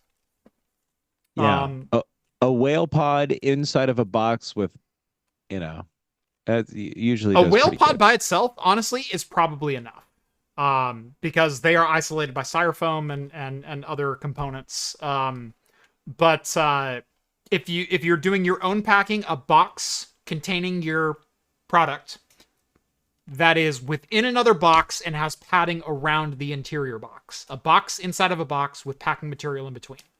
That is the way to go. Boom. That's how I ship basically all of my merch. And to date, I have only ever broken a set of coasters. So, through like 1,000+ orders. So, and that has to be, you didn't break those. That was the Postal Service. Right. They had to have just freaking dropped that on the ground and kicked it across the floor until it got to its destination. Right. What's really frustrating is I sent a package to Germany back in like January. And Tim, if you're listening, thank you. But a guy named Tim ordered a set of merch in January from Germany. So I shipped him his merch. He got all the merch, but the coasters were destroyed. And I'm like, that's weird, because he ordered a pack of 4, and those were inside of a box that was inside of another box that was inside of another box, and the coasters were damaged. And it's like, well, that sucks. Let me send you some more coasters. So we sent him some more coasters. By the way, he didn't report this until like March. And so we sent him some more coasters. That package was lost. So we then hear from Tim in like May. And he goes, hey, I never received the coasters. And so I look it up. FedEx has no record of ever receiving the package. I dropped that package off. I even paid for insurance on that package because I was so pissed off from the first time, and this was a replacement order for a package that had already been delivered damaged. And so I'm like, God, it's going to get there. And they don't even have a receiving scan. So I can't even claim insurance on it. It's like, mother... I pulled up Tim's order. I cut his entire order again. Glassware, coasters, bottle opener, everything. And reshipped it to him. I dropped it off June 6th, I think. June 14th, it was still in Santa Clara, California. It's like, mother... Tim, if you're watching, your package is on its way. It's the only package I've ever had an issue with, which is why I know you by name. What really blows my mind? Damn it, I hate logistics. I know. What really blows my mind, one time we ordered something from an individual like you. And it, through some miraculous error, there was an additional digit added to our street address. I live in a town where most street addresses have 3 digits. Right. And I'm telling you, if this freaking piece of mail would have just got into a human being's hand, the postman would have looked at it and been like, of course I know that name, and I know right where they live, and there's no extra digit on here, and they could have dropped it off. But no. Right. It comes from the Portland mail house, and it comes down to my town. And the automated computer system goes, that address isn't real. Kicks it back to Portland. And Portland goes, well, it's got to be in that town. So it kicks it back to that town. And that town goes, that address isn't real. And if like just one human being had touched the damn piece of mail. Yeah. They'd go, oh, Rett. Yeah, I know where he's at. Exactly. Right. You're not the biggest postal office in the world. No. I know my postman's first name, God bless America. Orange County would have figured out that crap. I'm just like, get it off the turnstile and put it in a person's hands. The worst one I've ever had. Oh, by the way, side tangent of my side tangent. We also had another package that was supposed to be shipped to Germany, and my wife goes, did you charge enough for shipping? And I went, I freaking should have. And we have enough profit margin with our, like part of my market strategy for my store is we have enough profit margin to cover shipping. And because I do everything in-house and I do all my literal manufacturing and shipping all in-house, my costs are very low. And so I can ship things out and still make profit margin, even internationally. And that's worked out very well for me. By the way, craftcomputing.store. But they're charging like $60 to Germany. And it was again, Germany. And I went, that's not possible. And she goes, no, it's like $65 to Germany for like this 3-pound package. And I went, no, that's literally not possible. I've shipped a trombone to Germany and it cost me $60 insured for $1,000. That's not possible. And she goes, no, that's what they're telling me is the only available thing to Germany right now is like $65 for this 3-pound package that's worth like $80. You know what? I still have margin even if we have to ship it for that. God, no. And I looked it up and I could ship it Deutschmark or I could ship it Deutsche Post, German post office via USPS for like $22. And for some reason, our shipping program wasn't giving us that option. And I went, uh, do that. uh. Yeah. My favorite is apparently in Ireland. A lot of houses don't even have addresses, but they like the houses have names. Ireland, let alone Northern Ireland.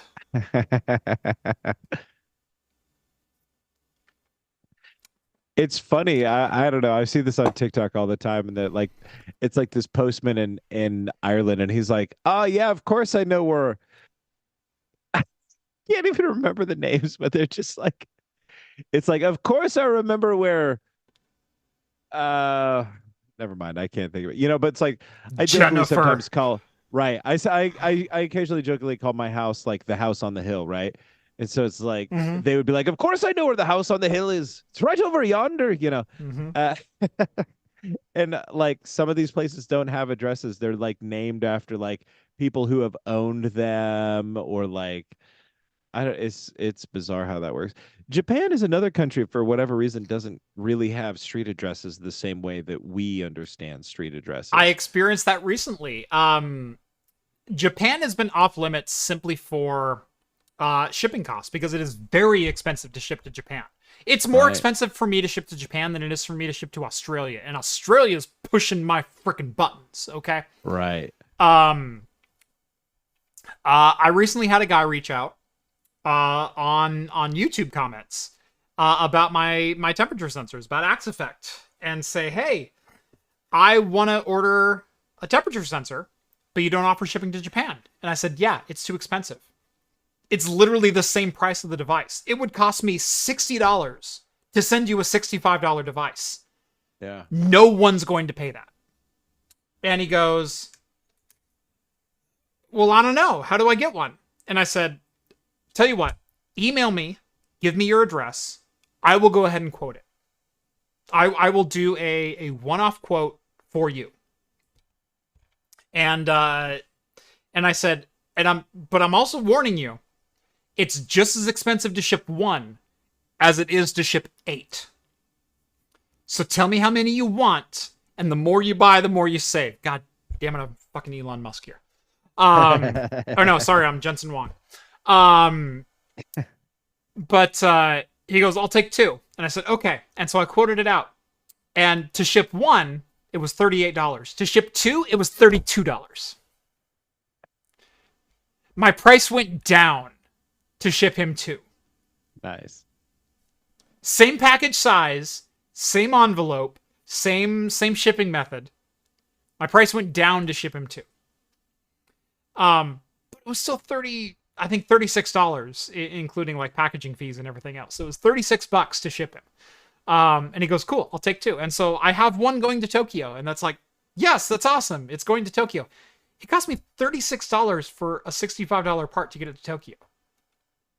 For a part that weighs 4 ounces, including the packing material. Well, I'll tell you what, Jeff. When I finally buy a house in Japan, I'll become your logistics center there. You can ship me 8 of them, and I'll distribute them as necessary. Honestly, if this hits as big as it is, you're going to be rehired as a logistics specialist. It's not an office job, but you're going to be packing boxes doing the same thing every day. But you could also, like, I don't know, write jokes for me. It'll be great. Perfect. And the beer menu is pretty good too, so. The beer menu is pretty good. Current thing lacking from the current boss, beer menu. He just drinks Rainier. I mean, it's like, come on, guy. Anyone you can gotta drink up Rainier. your game. I know. Right. It's like, it just keeps the fridge stocked with Rainier. I'm like, dude, come on. Yeah. I do need to bounce. I have an ad that just got renewed for 8 spots. That I established an ad, and this is after your tenure, but it's my J.K. Simmons ad. Right. Yeah. You know, the J.K. Simmons doing boardroom talk. That ad got renewed, and they want a new version of it. And so I need to bounce some ideas off of you. Nice. So I need to get back in that mindset and like, okay, here we go. Yeah, man. Anytime. That sounds great. Yeah. Um, my one idea is trying to relate boardroom talk back to Gen Z. No Because cap. the first one was like the paradigm shifts are blah blah blah and the ROI and it was all J.K. Simmons inspired. The second one I want to relate that boardroom paradigm shifting, talk, but to Gen Z talk. But I want to channel Futurama's Richard Nixon. I'm meeting you halfway, you filthy hippies. That's my idea for the new ad, and I need some like I need to granularize it out. We gotta up the riz on this device. No cap. Yes. We gotta up the riz. Oh my god. Nixon. That's a good choice. That's gonna be funny. That's gonna be really funny. So I did the J.K. Simmons, but I want to bring in the Richard Nixon impersonation, the Futurama Nixon impersonation, as like the CEO coming in. Yeah. Like, I've had some great ideas. I've been talking to,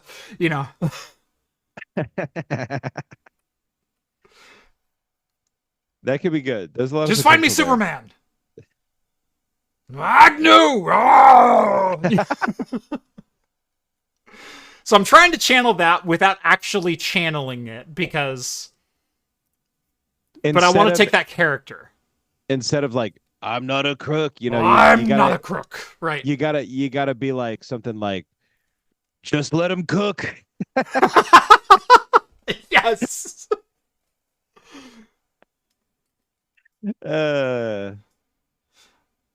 This cloud server is very giving. I hate how funny this is. You sound like Richard Nixon on Futurama. I wish I had pursued character acting a little bit more than I did. You still can, Jeff. You're blasting your face and your voice out to thousands of people all the time. Just put together a reel. I really could. The problem is, here's my problem. And it's the same problem I had with music creativity. I am a mimic. I am not an originator. I can repeat anything given to me. Yeah. I cannot create that thing. But the thing is like, go listen to any voice that like Billy West did, for example. And like, I'm doing one of them now.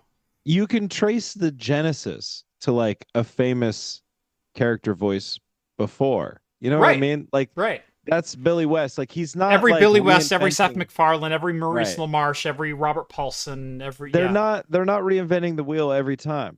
Right. And the thing is that it's a reel into of itself to do the established voices. You know what I mean? Everyone wants to know who's going to play Agnew. You know.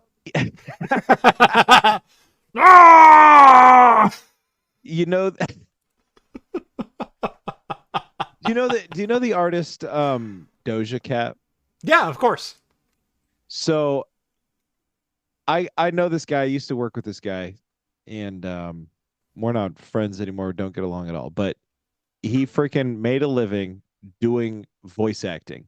He voice acts not a cult classic, like a meme character. He voice acts a character in a game that became so popular that he became a meme. The character became a meme, and now Doja Cat is in this game. He voice acts alongside Doja Cat. YouTube videos featuring his character and memifying his character and parodying his character are all over YouTube, reaching millions of views in a single game. And this is a guy who's like best impersonation is Minnesota's Governor Jesse Ventura. Boy, that's low-hanging fruit.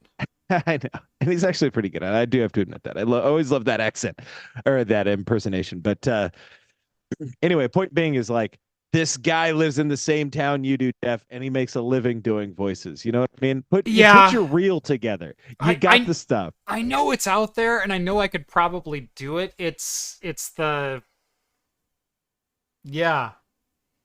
I don't know. Like I'd love to do some voice acting. I think it'd be You could freaking fun. you could put together a voice reel I I've I've tonight. I've done this one before, and again, it's taking voices that are not mine, but recreating voices. Do you know the Muffin Man? Yeah, there you The go. Muffin Man? The Muffin Man. Yes, I know the Muffin Man. Which, by the way, is also a great voice. Who lives on Drury Lane? Well, she's married to the Muffin Man. The Muffin Man? The Muffin Man! Yeah, you just gotta own it. And my kids' stories are the best stories that have ever been told because every character has a voice. Every voice has a reason for being. But they're also like all, hi, I'm Bender, the lovable rascal. I drink alcohol to replenish my fuel cells. Yes. Why do you smoke? It makes me look cool. Yeah, man. Shut up, never baby. I know. know it. I can't do all the voices, but I can do a good number of them. It's perfect, man. Yeah. You never know. Worst case Yeah. scenario, you have a fun reel that stays, private on YouTube, and you can just send it. Somebody reaches out, they're like, Jeff, I am creating and I have a character that you could fit perfectly. Send me your reel. And if you don't have a reel, you're not in, baby. Right. What do you do? I will say I have a spot-on impression of Ryan Reynolds. There you go. You remember that one? I do remember that one. We had way too much fun with that. I've thought numerous times about just making that public, about just like literally going, this is the only ad I've ever been denied. Here it is for your viewing pleasure. I think everybody's pretty aware of it at this point. It's funny because we were doing so many beeps, and one of your kids came in and they're like, "What is that beeping sound?" And I was like, "Yeah, actually, it's the same one that they used to broadcast." And she just looked at me, and you were like, "Rett, they don't know what broadcast TV is." It's Right. like, no, No, I they just don't. did it mistakenly. I'm old now. No. It's like when you finally have to explain what is to a child. They're like, "Why do you?" Your microphone is literally breaking up. I think your cable Oh is literally breaking no! up. Yeah. You said it's like explaining what is to a child. Like that's what I got. Damn it! It's like explaining what hanging up a phone is what I Oh, was there you trying go. to say. Yeah. It's like they're like, "Why do you say that? Why do you say that? You don't do that. You don't hang up the phone." Ah. Simpler times when you did.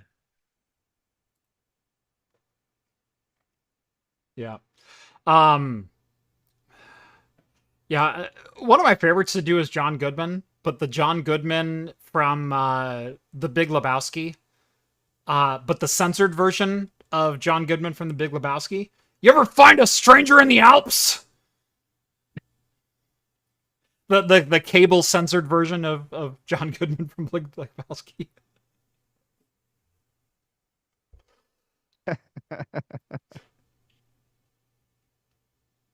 Classic. Classic Yep. Goodman. This is what happens, Larry. This is what happens when you find a stranger in the Alps. I love this. Somebody said, I had to explain what the save icon is to a college student. The image that we all know and love.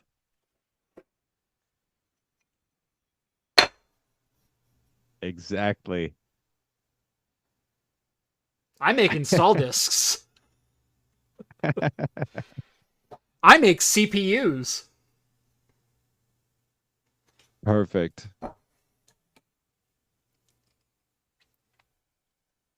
Yep. I love that Times it's are 8 minutes to changing. go. We've got through 2 stories. Well, let's blast through the rest of them. How many do we Let's got? blast through the rest. I never Nvidia. opened the notes. Nvidia passes Microsoft as the world's most valuable company. So. That's the headline. That's all you need to know. And I'll say this, it's based on a lie.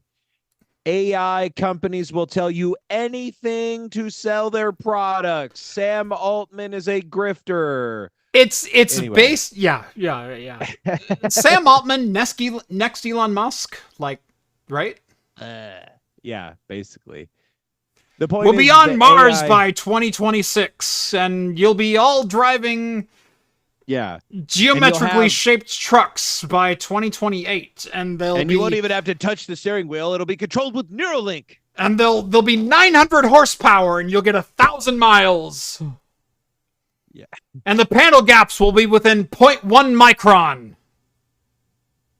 Look. Bulletproof glass that cannot survive a ball bearing. My God. Let him cook. If there was a moment to panic, it was the time that not only did one ball bearing shatter a glass window, but a ball bearing shattered 2 glass windows. Yeah. Well, let's try the back one. Maybe it's, oh no, that one broke too. Oh shit, okay. And it's a mess. Like, you can go on too, and it's not just Sam Altman. You can watch, like, CoffeeZilla he's been tearing apart the Rabbit AI companion on YouTube. Yeah. Really good. Yeah, I mean, Nvidia's what do you mean it's just an app on some really crappy hardware? It's so crazy that they think that ordering, like, you saw this freaking CES demo, or generally speaking, and they're like, you can order a pizza, and he orders the most psychotic pizza imaginable, a personal sized cheese pizza. I'm like, what is wrong with you? I could order from Pizza Hut from World of Warcraft in 2009. Yeah. But your AI companion does not impress me. Exactly. With crypto. Blizzard knew what the people wanted, god damn it. Yeah, at least Blizzard has an actual freaking product to sell. Like, yeah, they might have shots fired. They might say what you will about Blizzard, but they're providing value to their customers. Like, yeah, but you had to provide your own phone. That's where they get you. Oh, well, what are you going to do? The thing that gets me about the whole AI thing, and this is where Nvidia's market cap just keeps growing and growing and growing, is the promise of AI products, the promise of an AI-driven future. Everybody wants AI. Put AI in the name. You can sell your product. The problem is that the deeper we get into this AI rabbit hole, paste. Exactly. AI all the way down. No, that was a real thing. Did you watch a couple weeks ago? No. Corsair came out with an AI enhanced thermal paste. Oh, Jesus Christ. Okay. I thought AMD is naming their new CPUs the AI-360. AI-369, which is the nice, but the AI, or it's the AI-330 Ryzen 9 mobile CPU, which is just the Ryzen 9 mobile CPU. Okay.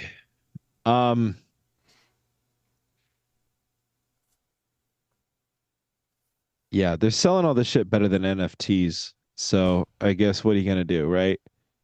I don't know. Anyway, point being, that's why Nvidia is doing so great. But sooner or later, the bubble on AI is going to burst when they realize that they have nothing to add that hasn't already been done. Nvidia is doing so great because of the craze of AI, and any idiot can see that. The thing is, Nvidia is providing the AI accelerated workload cards to any company that wants to invest in AI. They are literally marketing to every company on the face of the planet the new hotness, the new thing to get on. Nvidia is the .com bomb freaking waiting to happen. This is not investment advice. Yeah. Yeah, it's going to be a mess. I mean, you realize, like, this is a crazy thing, and I think we begin to see it over and over and over. First with, like, I don't know first with what, but like we just saw this unfold with NFTs, how everybody was talking about NFTs and they were the wave of the future and they were going to incorporate them into like every game imaginable and they Well, were going that to be was the money wave. laundering from the start. Right. And AI, I really don't think is any different because you get all of these tech startups whose only goal is to generate a valuable like IPO so that they just can sell themselves to Wall Street and make $1 billion. Like these That's kind of companies, part of it. they're not doing anything groundbreaking really. Like they're not it's just this constant in shitification. They will say anything. They will do anything. I mean, it's like Theranos all over again. They're taking your drop of Here's blood down the street to the pharmacy and running an actual blood test and telling you that, well, we're still ironing out the kinks in our technology. Sooner or later, we're going to be able to do everything that we promise. And in the meantime, they're extracting as here's much as possible. here's what this is. We have had machine learning for 20 years.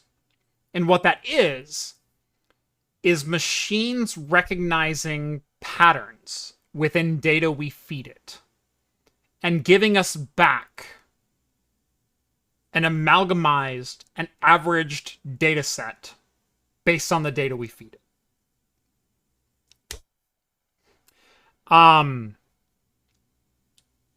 The difference between 2019 and 2023 is that we've reached a point where it can fool the perimeter of people outside the technology into believing that what it generated is intelligent. Mm-hmm. What is the old saying? Anything so far technologically advanced from your current state is akin to magic. Mm-hmm. Arthur C. Clarke said that. Arthur C. Clarke, thank you. AI, to a certain portion of the population, is magic. Not because it's intelligent, not because it's not valuable, not because it's not invaluable, but because it has the potential for once to replace a subset of the working population. That is the promise of AI. The promise of AI is you don't have to work as hard. And in corporate speak, that means we don't need you anymore. Yeah. I wish more people got that.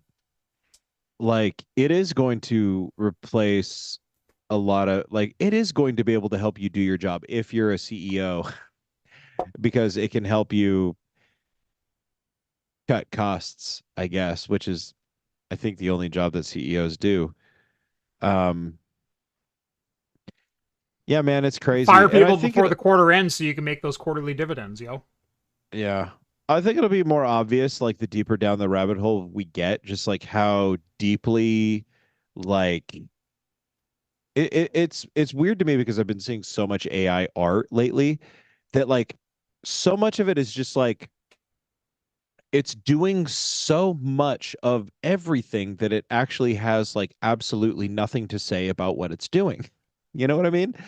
Like the more you look at it, it's Yes. like it's just like it's like every tech startup founder, it's like they took Steve Jobs's brain and put it on steroids and then like pumped it like into a feedback loop and made it make art It because it's is so it's just is Steve Jobs in a Robotron right now?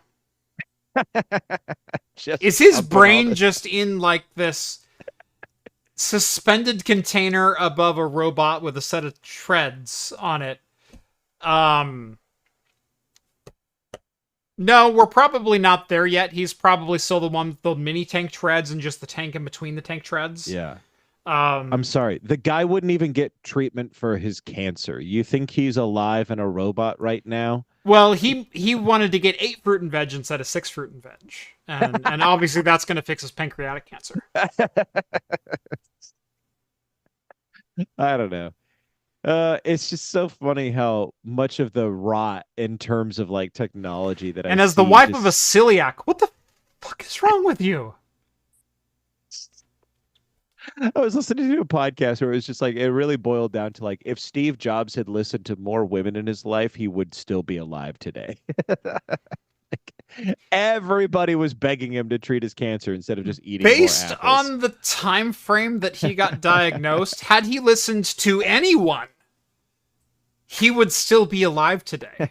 Pancreatic cancer at stage 1, which is where he was diagnosed, very treatable, very recoverable, like 98% survival rate. And he goes, "No, I'm going to drink some like smoothies." Yeah. What are you gonna do?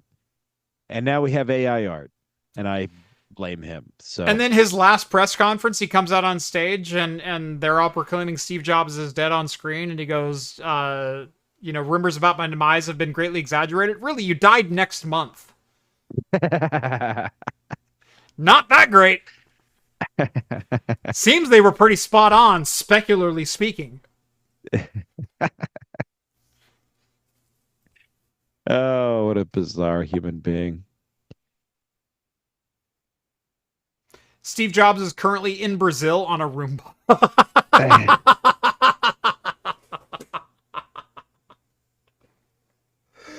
I read the joke and then I visualized it, and it made it all that much better. He's currently the brain on Aruba. Currently, I read in Brazil. I don't know like where Brazil on Aruba better though. So Brazil on Aruba is perfect. It actually makes a little bit more sense. So YouTube in the live chat, as far as my window goes, has this weird thing where I have the heart emoticon that obfuscates the last it four does. characters of every line. So I had to guess on in versus the. And Brazil versus brain. In a jar on a Roomba. Writing like the cat in a jar sim on Futurama. Yes.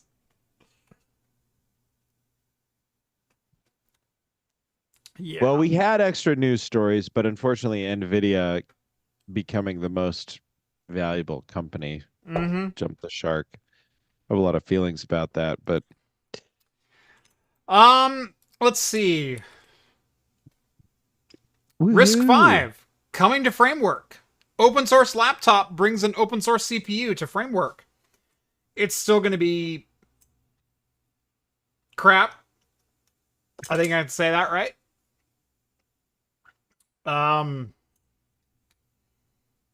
I wish RISC-V were further along in development, and I wish software were further along for RISC-V than it is. But you can get a RISC-V framework development board for your RISC-V or for your framework laptop, and you can drive a RISC-V processor in your framework laptop now. Woohoo! And that's kind of cool. I don't know that I will, but it's kind of cool. Microsoft delays recall again because of security backlash.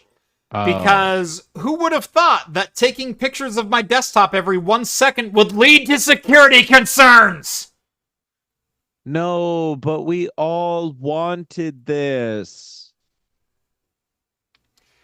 Never once. Never.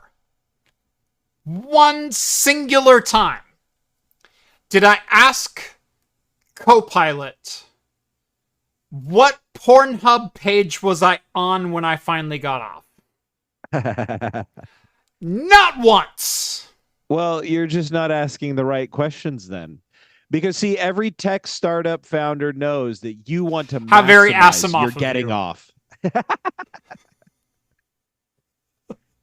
If you want to maximize your getting off, then you need to have the metrics. I mean, if Asimov is your thing, then I'm all for it. Like I don't kink shame around here, but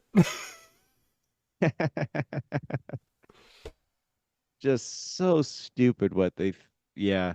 And somebody said, all right, they're just gonna wait until people have forgotten. And I don't know. Microsoft delays recall again. Exactly. Won't debut with Copilot Plus, but there will still be public betas, and it is still coming. Who would have thought that taking pictures of my desktop every second could lead to potential security concerns, given the fact that you're using that as a training algorithm for your AI? No! Stop it! Awful. Nintendo Direct was also this week. Did you watch the Nintendo Direct? Did you watch any of the announcements? Not at all. Okay. I've just given up on video game shows. I love the concept that what if Zelda was a girl, and we finally got that. Let me scroll down to it. Hold on. Luckily, Zelda is a girl, so it's a meme. It's a joke within a meme that you have to peel away layers on. All right. The Legend of Zelda and the Echoes of Wisdom. This is based upon the Link's Awakening remaster engine. It is the same graphics, the same engine, which for Link's Awakening, I think it is very well documented. I hate it. Because Nintendo was charging $40 for a game that they built an engine and a framework for, but did zero story or gameplay mechanics for. Because that story and gameplay mechanics were written in 1992. It was a great game. Link's Awakening was a great game. Yeah. For 1992. It was a great game. It was a great game. Did I stutter? Go on. If Link's Awakening for the Game Boy was released in 2022, 30 years after its original release, would you think it had everything that was needed for a $40 title? Well, considering it released again in 2000, 18, 19 for $40, yeah. It sold like hotcakes. It looked great on the Switch. Even I played it again. My problem is, Link's Awakening was never the deepest of Zelda games. As far as mechanics, as far as gameplay, as far as story, it's a really great game, considering the Game Boy in 1992. It's a really great game. Sure. I think 30 years later, maybe less so. Maybe we expect a bit more out of $40 games. Echoes of Wisdom is the newly announced Zelda title for the Nintendo Switch. I will pay $60 for this game. Wow.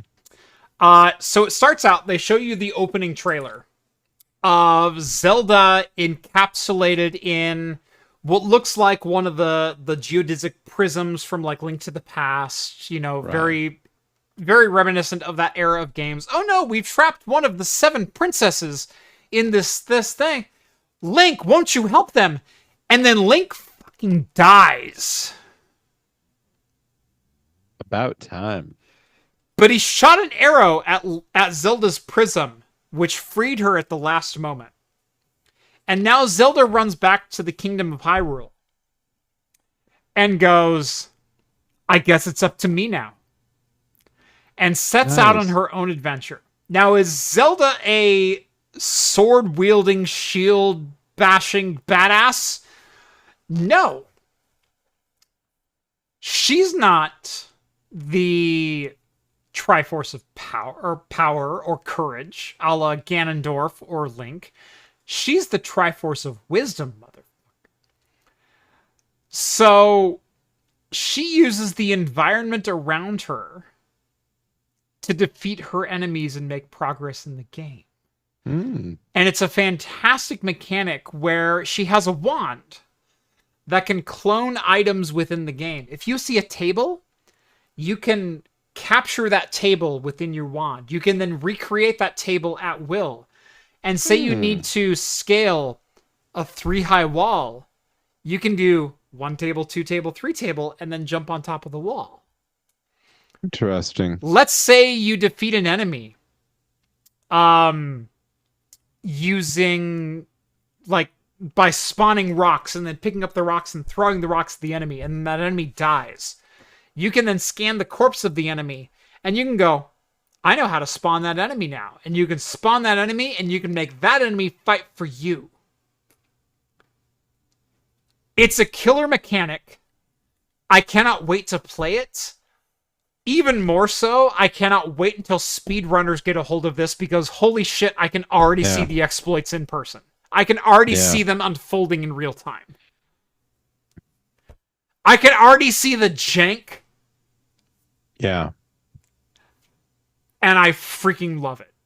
Nintendo just makes the best toys in their games. You know what I mean? Like, I always think about that. Like, Nintendo was a toy company. They make toys in the form of video games now. And they're so fun. They're so fun. Yeah. That sounds so exciting. The Nintendo Direct was full of announcements. Mario and Luigi Brothership, that is the Mario and Luigi Super Saga a la Mario RPG, is also getting a new sequel. So Mario RPG recently got a remaster on the Nintendo Switch, and it's freaking amazing if you haven't played it. Mario and Luigi Super Saga is getting a direct sequel in Mario and Luigi Brothership. The animations alone are freaking worth the price of admission. I hate giving Nintendo their due because they're such dicks to their community. Yeah. But at the same time, you have to give them due when they make a great game. And Brothership and Echoes of Wisdom, I'm a day one buyer. I am totally a Cybertruck cuck when it comes to Mario and Luigi and Zelda games. I totally am. Nintendo World Championships NES Edition is coming to the Switch store. Oh, fun. Nice. So what's really funny is this has been threatened for years by the emulation community. We're going to bring the NES World Championship games, which were a collection of Nintendo titles encapsulated in a Nintendo cartridge that was not a regular Nintendo cartridge. It was an expanded memory, expanded SD-RAM piece of hardware that was made for the Nintendo World Championships. And they said, we're going to bring this to market. And finally, they get to a point where they said, we're going to recreate the cartridge. And Nintendo goes, fuck off. We're going to bring it to emulation before you can. And it's an official title. The balls on Nintendo to bring back the NES World Championship Edition cartridge. Good for them. It's great. See, but that's all people want. Just keep bringing it. Fairy Tail 2, Fantasian Neo Dimension, Nintendo Switch Sports. Oh, I'm looking forward to this. Yeah. Mio Memories in Orbit. Looks like a lot of fun. Disney Illusion Island. We're taking the Mickey Mystical Quest version of Disney characters, which if you've never played Mystic Quest or Mystical Quest from the SNES, it is worth a playthrough because it's one of the top 10 platformers of all time. Disney Illusion Island is in the same ilk. It's of the same branch of Mickey's Mystical Quest, Mickey's Magical Quest, depending on what region you were in. It's of that ilk, and it is totally worth your time. Hello Kitty Island Adventure. I don't have much to say about that one. Looney Tunes Wacky Worlds of Sports. We're getting Tiny Toons Sports back. Holy crap. Oh my god, we're getting Tiny Toons Sports back. We're also getting Among Us. If you hadn't played it on any other console or any other PC or any other multiplayer platform for the last 8 years, we're getting Among Us on Nintendo You can play it on your phone. Yeah. Donkey Kong Country Returns HD. Oh, that'd be fun. Yeah. Ooh, Dragon Quest. Okay. Dragon Quest, Funko Fusion, Luigi's Mansion 2 HD. Hell Oh, that's yeah. cool. Nice. Metal Slug Attack. Darkest Dungeon 2. Nice. There are so many games to get excited about. Normally I'm not even one to get excited for Nintendo Online, Switch Online game release because it's like, oh, we're getting GoldenEye. I've played that in emulation for 25 years. Yeah. We're getting Zelda 4 Swords with multiplayer. Nice. Zelda 4 Swords, for those who don't know, was Link to the Past and 4 Swords Adventure on a single cartridge. But 4 Swords Adventure required you to play... It was a local co-op only multiplayer on the Game Boy Advanced. Yep. In which you had to play the game with another human being who you physically linked your Game Boy to. Or, if you like me... It you would just not link your Game boot Boy up to another Game Boy with another copy of the game. Also, yes. But then you also had to perform both actions because you got stuck in certain puzzles. All the time. I have also played through 4 Swords, single player, on the Game Boy Advance. So, I get where you're coming from. Switch Online coming to 4 Swords. That'll be fun. That's cool. That'd be a wonky game to just pair with people with. Like, just imagine like logging on. You're like, all right, time to do game making, and you just pair with 3 other people that are near the same, place that you are. Right.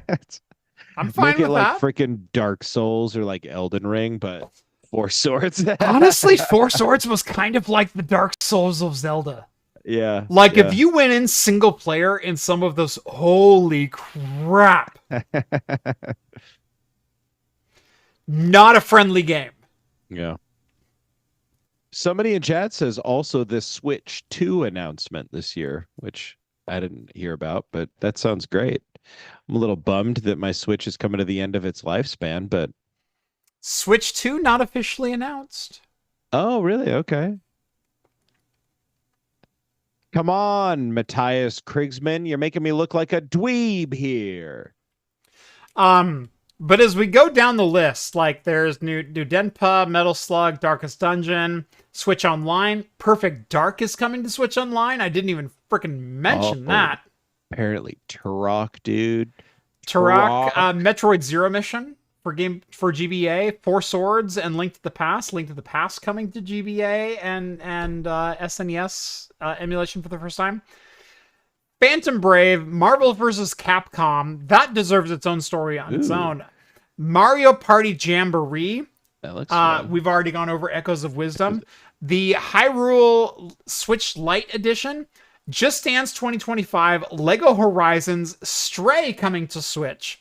Tales of the Shire. Lord of the Rings. Ace Attorney Investigations. 100 Line. Romancing Saga. So Romance of Seven Kingdoms. Is coming out with a new romance game. And Metroid Prime 4 Beyond. Holy crap! I don't know that of a console that's ever gone out harder than a Nintendo Switch is going to go out. Because we all know it's probably going to be replaced like February 2025. But how's that for a Q3, Q4 lineup? Yeah, well, they know that they got staying power with their console because, like, it's already ancient at this point. Like, I mean, what? We're entering into, God, it's got to be like its 10th year or something, right? Like, you're close. When did the Switch come out? 2017. All right. So not as quite as old as I thought, but like, might have been late 2016, might have been like October 2016, like Q4 2016. yeah. But the Switch has been out for about 7 years now. But at that point too, it's already like out, like it's had a longer life cycle than the other any other consoles. Nintendo console ever. And I still play my Switch. You know what I mean? Like, so do I.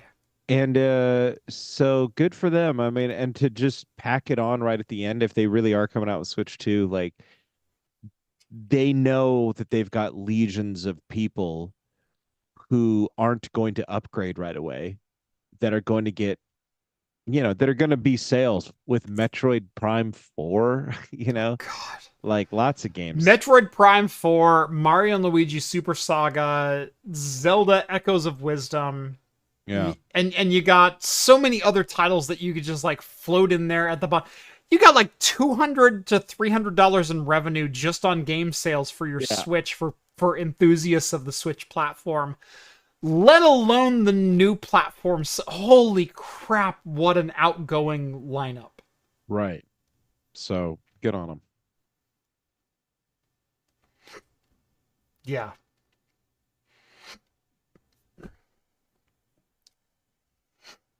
Ugh.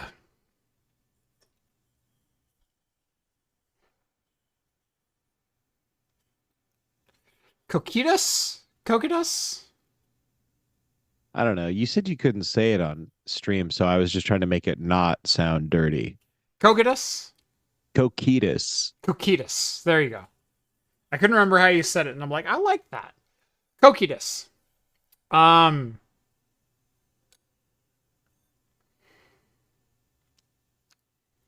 One of the most non-assuming 14.5% stouts I've ever had in my life.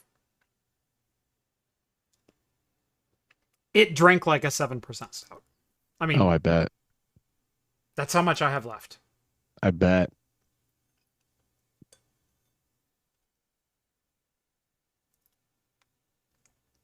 And that is not heavy or thick or the normal descriptors that I would give like a rum barrel aged. Like, how many times have we had Pirate Stout? Rum barrel aged Pirate Stout, which is a standard at St. Anne Brewing here in Salem, Oregon. It's an 8% rum barrel aged Pirate Stout, and it's freaking delicious. It's part of their standard lineup. Pirate Stout, 8%, has a thicker body than this does. At 14.5. Yeah. Nice. That's great. Look at good beer. Rodney sends over 10 New Zealand bucks. I didn't forget about them. Thank you very much. Only just saw the stream is up. Here's a couple bucks towards the cause. Thank you very much. Much appreciated. Cheers to that. Yeah.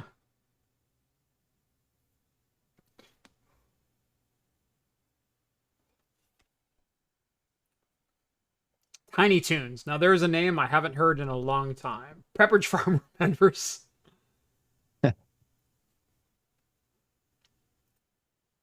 I think they announced the Switch 2 announcement would be sometime next year. They announced the announcement, basically. Yeah. No, they did say something about, like, next generation hardware. They were, if I remember correctly, a little elusive about it. Either Q4 to Q2 of the upcoming cycle. So sometime between November, probably not, because that's freaking Black Friday, and that's when you want to sell all your existing Switches, and Q2, which is March through June, which is when you want to sell all your new Switches. So sometime in between there. Hell yeah. Yeah.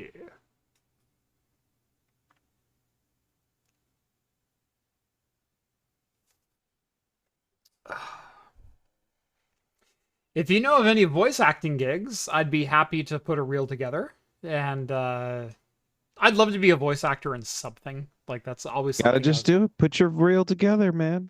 Put it together right after the show. I really should. I've got a great Nixon. I've got a great J.K. Simmons. I have a good Cleveland from Family Guy. I've got a Gingerbread Man. What's really funny is J.K. Simmons shows up in a lot of my children's books. It's a great accent just pull out of the weeds. You need a fast talking guy who, yeah, That's usually the one I go with. It's pretty good. I like that. A double clutch first stream. Nice to be here, they say. Cheers to you, Welcome Double aboard. Clutch. Glad to have you. You caught the very end Yep. of a wild night. We were just starting to wrap up. But thank you for joining. Catch the replay on Spotify or wherever your favorite podcasts are found. We do 20,000 replays here on YouTube, and we do about 40,000 replays in the greater podcast network. So 60,000 monthly listens, views, whatever you want to call them on my podcast. Like, I will freaking take that. So thank you all. Thank you all for watching, listening, etc.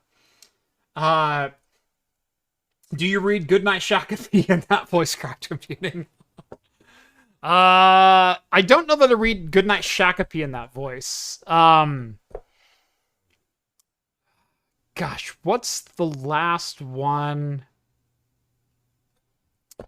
I have a couple of books.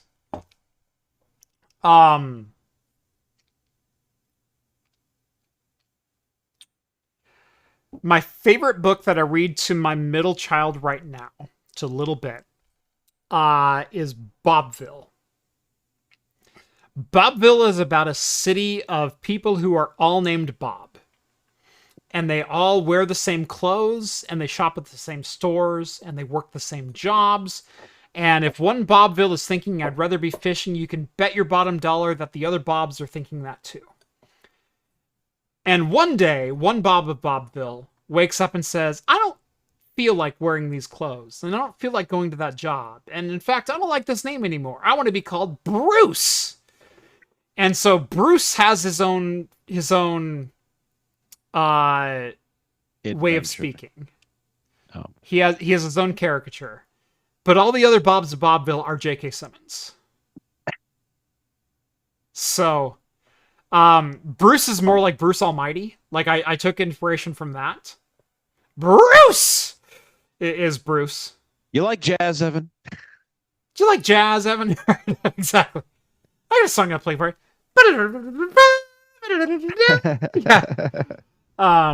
Yeah. So yeah, very much in the same ilk. Yeah. Bruce is how he says his name every time Bruce comes up. Nice. But all the Bobs of Bobville, what kind of name is Bruce? And what's with those weird clothes? Like, I could catch Spider-Man any day. Bring me more photos of Spider-Man, not this Bruce character. So yeah, no, J.K. Simmons makes an appearance in Bobville. I don't know what... I also have a very accepting book, and I love this book for my kids, and that is Worm Loves Worm. Worm loves Worm, and Worm wants to be married to Worm. But Cricket says, but one of you has to wear a tuxedo, because that's the way it's always been. And so Worm says, well, I'll wear the tuxedo. That's fine. And then the bees, who are the bride's bees, say, well, one of you has to wear the gown, because someone always wears a gown. And so other Worm says, well, I'll wear the gown. That's fine. Well, wait, one of you has to wear a top hat, because that's how it's always been done. And so the bride wears the top hat. And then, well, wait, one of you has to wear the veil. That's how it's always been done. And so the groom wears the veil. And can we be married now? Because Worm just loves Worm. That's cute. It's adorable.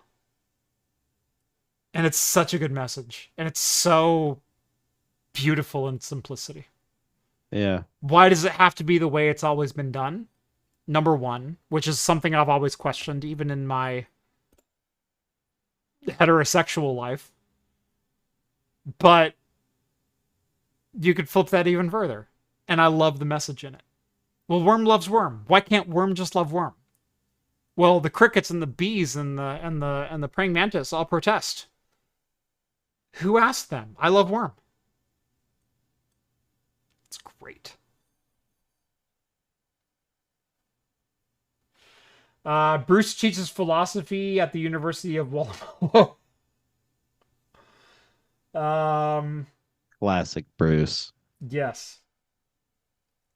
In one of the Text Talks Battletech videos, George Ledoux does a whole thing about having plenty of voices aside from Duncan Fisher. Yep. I'm working and driving right now, so I'll probably rewatch later. More than welcome to. Again, you can join on the podcast. That also counts as a view. Much appreciated. Song memory triggered. Funk is the final frontier. LMT connection. Ooh, that's a good one.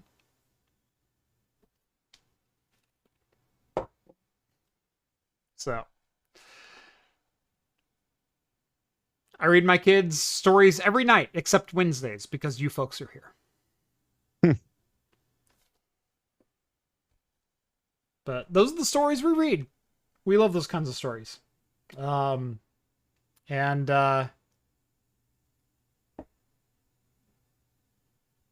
it's been great. This has been episode 339, I think. Yes. Of Talking Heads. Join us every Wednesday night at 6 p.m. Pacific time for the latest in beer and tech news. Make sure to drop this video a like, subscribe to Craft Computing if you haven't done so already. We didn't get to the Star Trek talk. I think I'm going to cover this a little bit more in the after party because there's probably more people waiting for that and Star Trek talk than there are right now, hanging on to my every word 2 hours and 30 minutes into the podcast.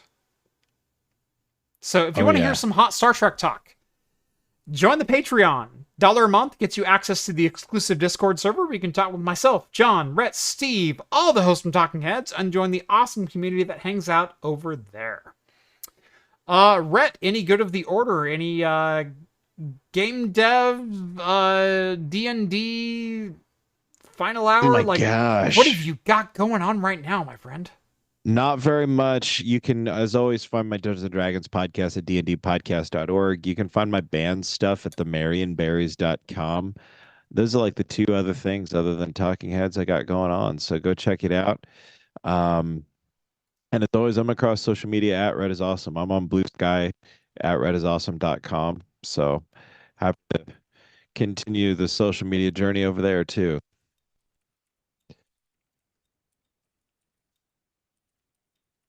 Otherwise, after party's filling up, y'all. Join the Discord server. Get in the after party room. It's a good time. It's a good time. If you ever wanted the chance to literally talk one-on-one or 20-on-1 with me, we join the after party. It is a video chat in Discord.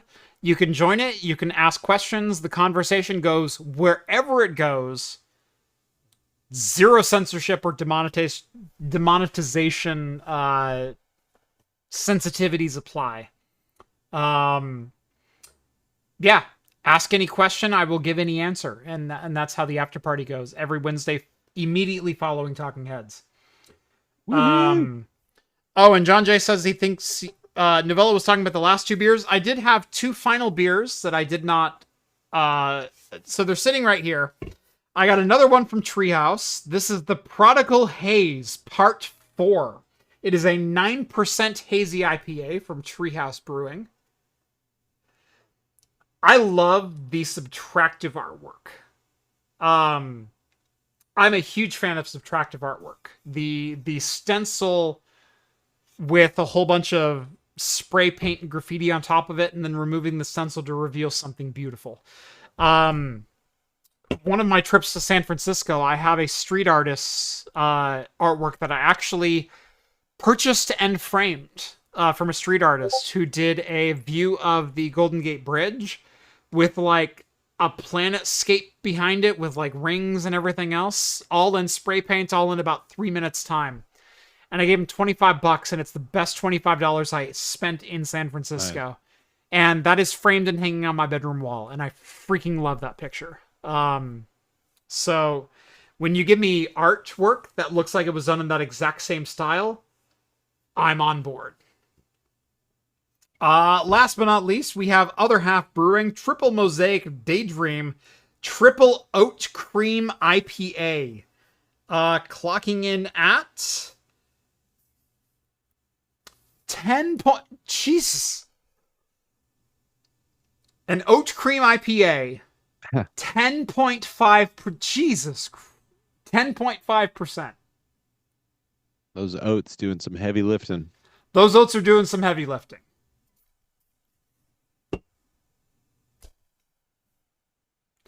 Join us on the Patreon. Subscribe to the channel if you haven't done so already. Drop us a like. Let us know what was your favorite part of the show. Let us know if we didn't get to a story that you would rather have seen us covered. Maybe next week we won't talk so much exposition and we'll get to it. Probably not, but there's always hope. Anyway, thank you all so much for watching. And as always, we will see you next week. Cheers, all. Cheers, everyone. One of these buttons